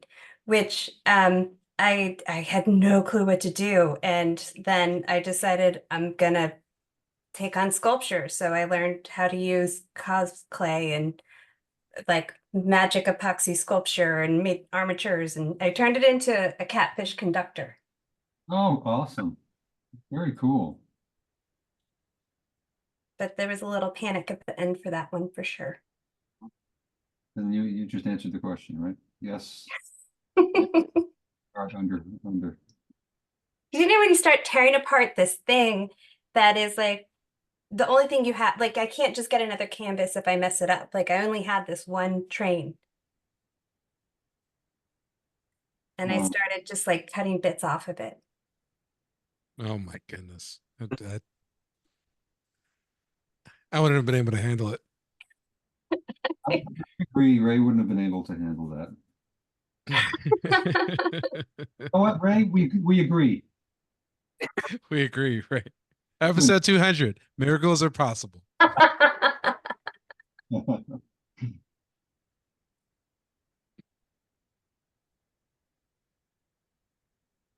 Yeah. I'm looking forward to your solo show, Cassandra. It's going to be awesome. Oh, Is that thanks. Revolution Gallery? Yep, Revolution Gallery. Oh, that's great. It's going to be great. That's a really nice gallery. It's kind of a hidden gem in Buffalo. People, I don't think a lot. I mean, it's well visited for sure, but And Maria and have to Craig are kind of so be like, nice. yeah. And plus, you're coming to Buffalo, so it's going to be great. Yeah, I'm excited. Like last time I had a solo there, I was planning on going, and then I got COVID a week before, and so that just canceled everything. So yay, I'm healthy and my kids are healthy. My husband's awesome. He's gonna watch them so I can go. Oh, nice. Yeah.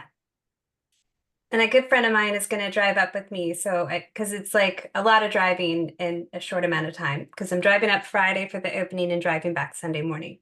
Oh my God. How far is the drive? Well, from Richmond, it's about 9 hours, but I'm driving up to Northern Virginia tonight to stay at my mom's. And then I go pick up my friend at 6 a.m. tomorrow morning. And then it's about 7 hours from her place. Oh, okay. Yeah, it's like 8 hours. Oh my. Well, Ray, you know, you just drove down to Alexandria recently. Yeah, yeah.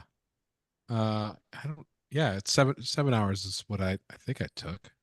I got caught in a lot of traffic, so I think maybe 8, a little over Yeah, 8. it's going to be about how much traffic. That's without traffic. And that's why we're taking off at 6 a.m. to get out of the way of rush hour. Yeah, yeah. I mean, you'll be fine in Buffalo for sure. Dale, you want to make the trip up? Yeah, come on, Dale. Oh, I'm out of gas.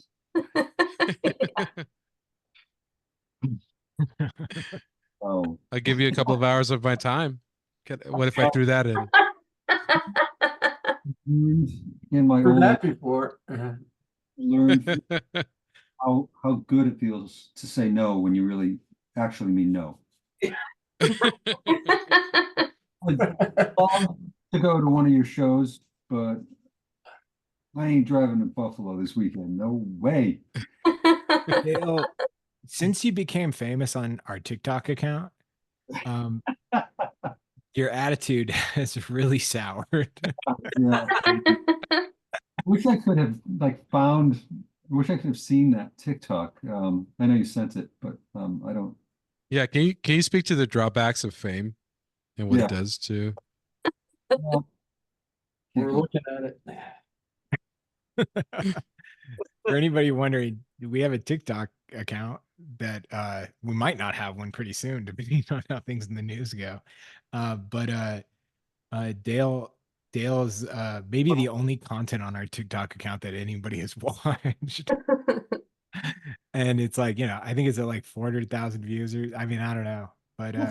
But so we're moving, Dale, we're moving you into an influencer's house. You're gonna be living with a bunch of 19-year-olds doing Oh. dances. That will be fantastic. Yeah. I'm all about that. I'm hoping You your know, out of family will anyone in understand. this panel, I think Dale and Cassandra could probably pull it off, and Adam too, actually. So John and I are probably the only ones that wouldn't. I No, think you I could feel pull off like the y'all, dancing. isn't it bedtime? I think everyone needs to just go to sleep. Like we're good, right?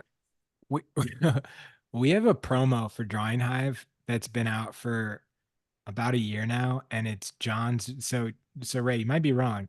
It's John's drawing of Brad Pitt from Inglorious Bastards, Mhm. and it is definitely like viral-esque, but it's viral because just like hundreds of people comment Gorlami.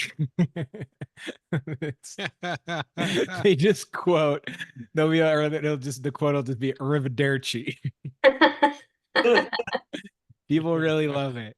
So, Whatever but it The takes, right? engagements are going crazy. Yeah. the engagement's going great. It's mostly Inglorious Bastards fans.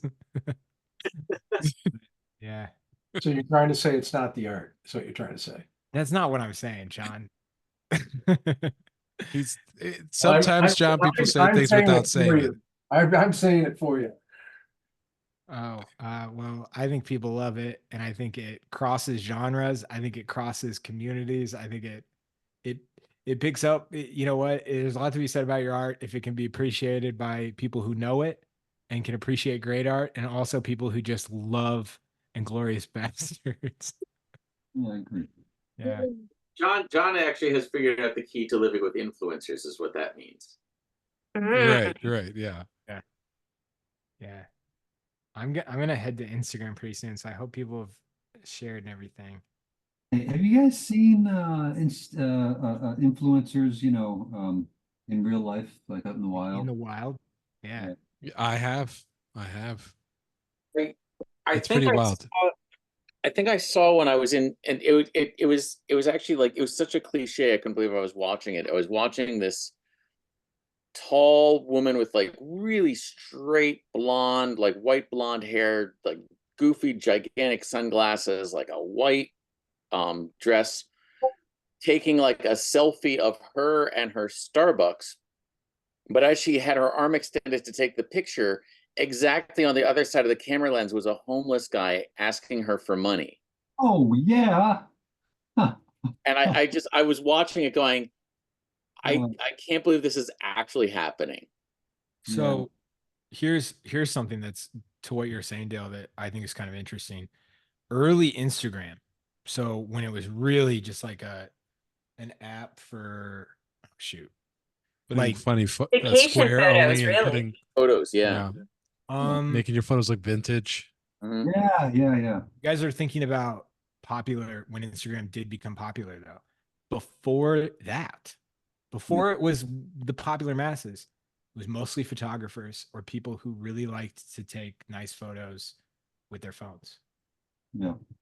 Oh, that is true. I remember Absolutely, sitting yeah. on Super at early a Instagram. panel. Super early Yeah. Instagram was like all photographers. Yeah. And it was amazing. Yeah, I went to an American Illustration panel, and the photographer that was there, there was a creative director. They both agreed that they found photographers via Instagram. It was like one of their top places at the time, Right. because it was just filled with, it was like the art station of photography. So I was friends with this guy named Nathaniel Savage. He was a bit younger than me. This is when I was just getting into photography. And so we were both in our early mid 20s. And he had amassed, like, at the time, it's a lot less now. At the time, he had like 100,000 followers on Instagram. This is before any celebrities did not have Instagram accounts. So 100,000 was like massive. Huge. Yeah. And he would take these like really beautiful, like very artsy photos that were really conceptual and kind of weird. He would use like projectors, and he would like text and be like, let's do something, let's go do let's go do a photo outing, like let's try to create a cool photo this afternoon. And we would like meet up and do it, right? And he never tagged me in anything, but, which I always thought was weird. You know, he'd tag me like as a person in the photo, but he would never tag me in the caption, which like completely is like garbage, you know? But anyway, with only like 100,000 followers, and maybe it was kind of localized at the time because there was a lot of like your hashtags really did matter. So if you tagged like like he had a lot of followers who were from Kansas City. And so we would be out and he would get recognized Wow. for his Instagram account, Wow. like frequently. Huh.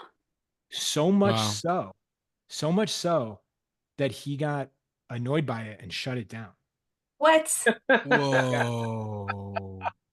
Yeah. How Yeah. much does he regret that? He doesn't, I don't think he did regret it. I think he was like, and then I got annoyed because then he would become friends with people. And just like I was just saying, they were friends with him because they wanted to get tagged in his content. Yeah. Oh my God. And so it was this like weird early internet culture. But yeah, a lot of people don't remember that stage of Instagram because that was Instagram when like video content was exclusive to Vine. Yep. Mhm. And Vine was like a really artsy platform where it was like you had to be really creative and thoughtful with the content you created. But anyway, I don't know what got me onto that, but Just asked if, you know, Dale going viral. That's what oh no, I Yeah, just they're asked, going viral. I can bring it back. yeah. No, if anybody has actually seen anybody, you know, influence. oh yeah. Um, I See, had a buddy of mine who went out with uh his girlfriend at the time, and one of his girlfriend's friends was an influencer. And I was like, wow, what is that like? What was that like? It was like, it was awful. Because There was like a whole documentary about it. It sounded the- terrible. oh man, the person was like would interrupt conversations. Like, okay, I have a great idea for a shot. How about everyone make an arch and I run through it and I take a selfie?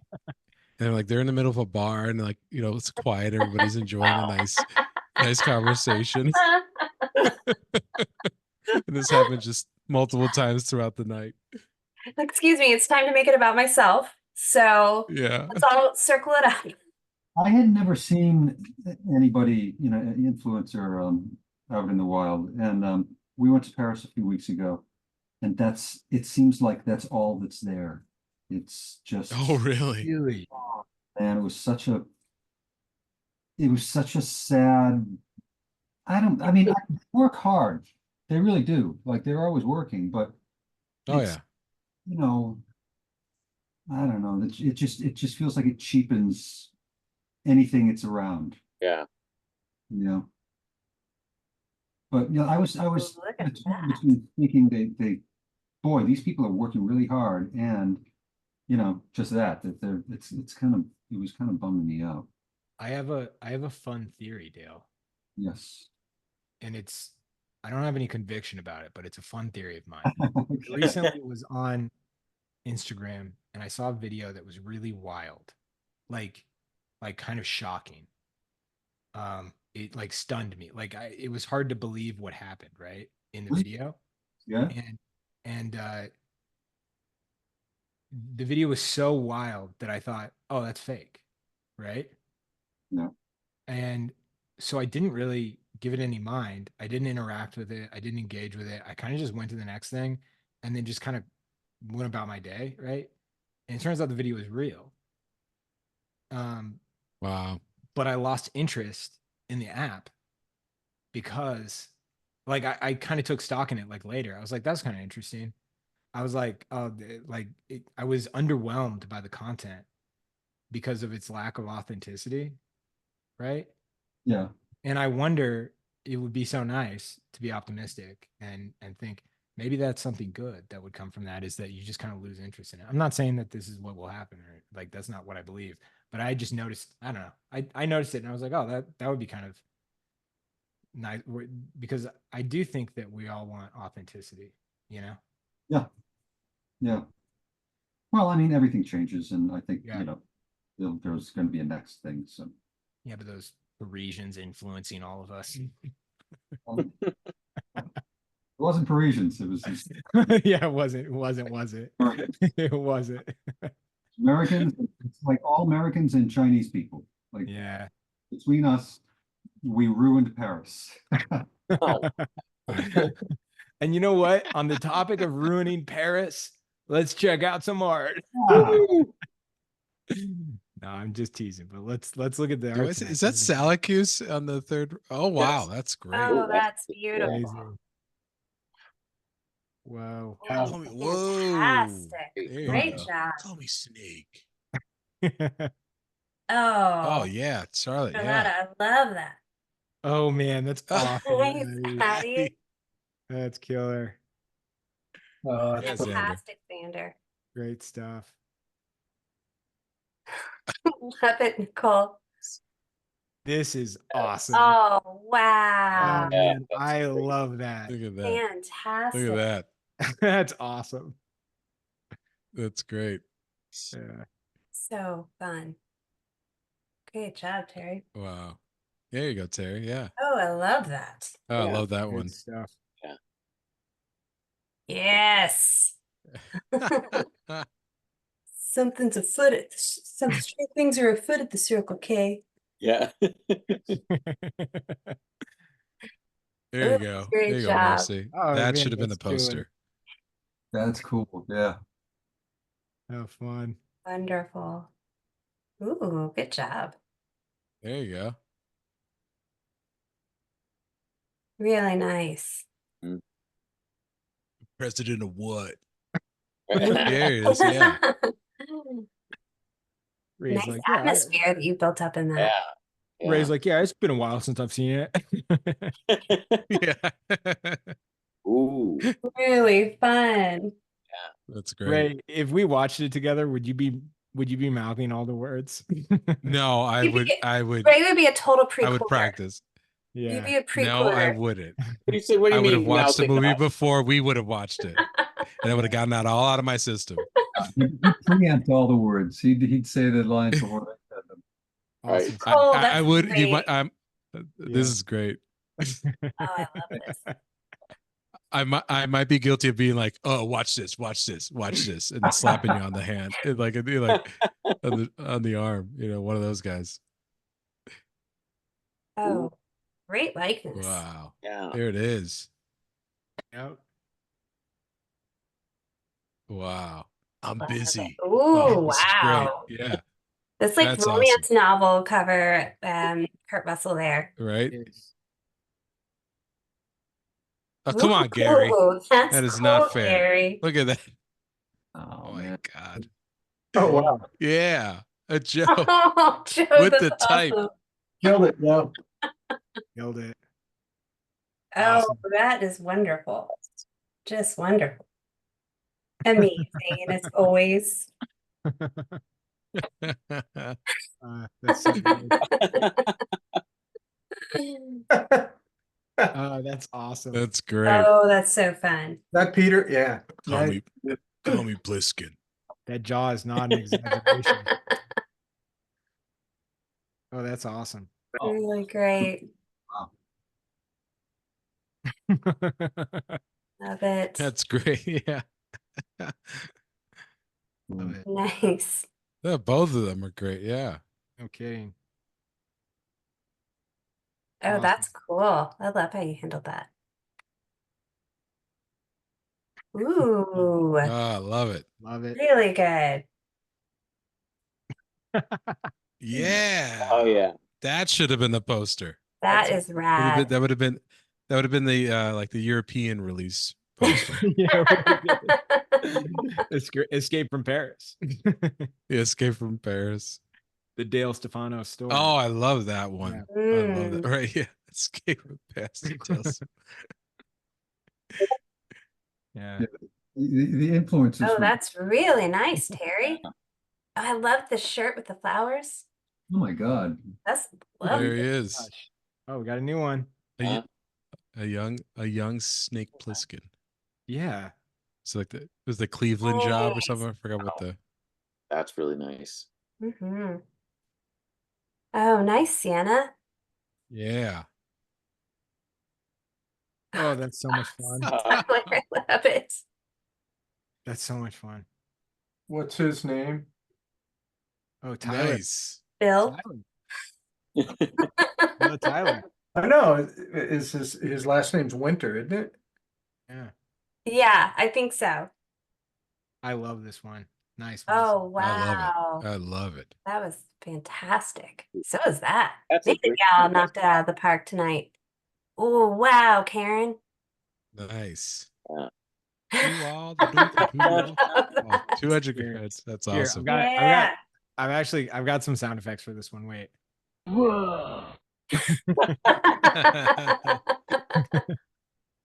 Yeah. Ooh, Yeah, you're doing Devin. good hair, Devin. Yeah. Wow. Look at me. Peter. That's awesome, Peter. I love Keanu on that. Yes. That was so much fun. Great job. There you go, Terry. Fantastic. Nice. Nice. Love the hair. Nice, Paul. Good Ooh. job. Terry, And yeah. Gary. So good. So good. Nice. You got a lot done. Nice. No kidding. Oh, Nice. that blue eyeshadow. Yeah, Chef's kiss. right? Chef's kiss. Fantastic. That's great. Very fun. Really nice. Nice. Uh-huh. Nice. that's Oh, I cool. love Oh. that. Yeah.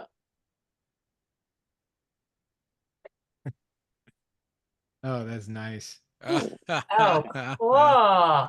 That's beautiful. Yeah. Yeah. Color's lovely. Oh, I love that. Yeah.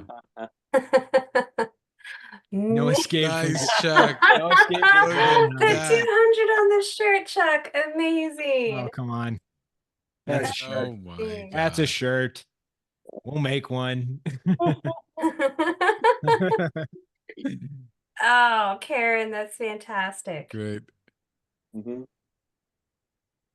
Oh, nice, Eric.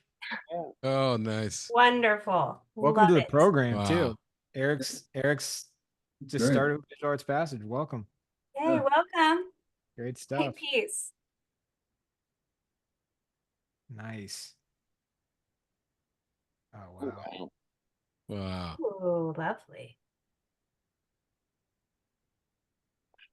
All four. Nice.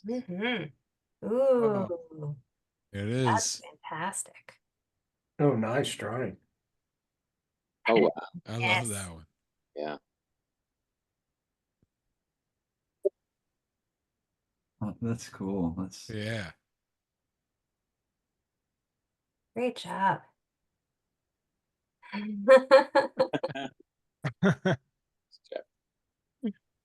All right. Oh, that's great. Oh, Rebecca. Lovely. Wow. Oh, Rebecca. Wow. Really. Oh, that's so fun.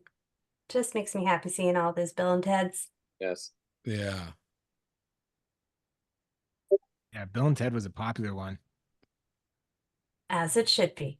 Yeah. You learn about bath oven and was soak in baby. this snake was in well represented here. Yes. I'm Yes, pleased. true. Snake was definitely one. That's awesome. Ooh. That's Love awesome. it. You gotta defend your territory. Right. I know. I was just gonna say it would not be a Thursday. It would not be Drawing Hive 200 if there wasn't a Felicity drawing. Right? It's required. It had to Wow. happen. That's awesome. Love it. All right, Jeff, it makes sense that you're the last. You're the A. Oh, I love that one too. This was a lot of Yeah. fun. Thank you. Thank you, everybody. Great. Thanks for lining up all the guests with us, Timmy. It was fun.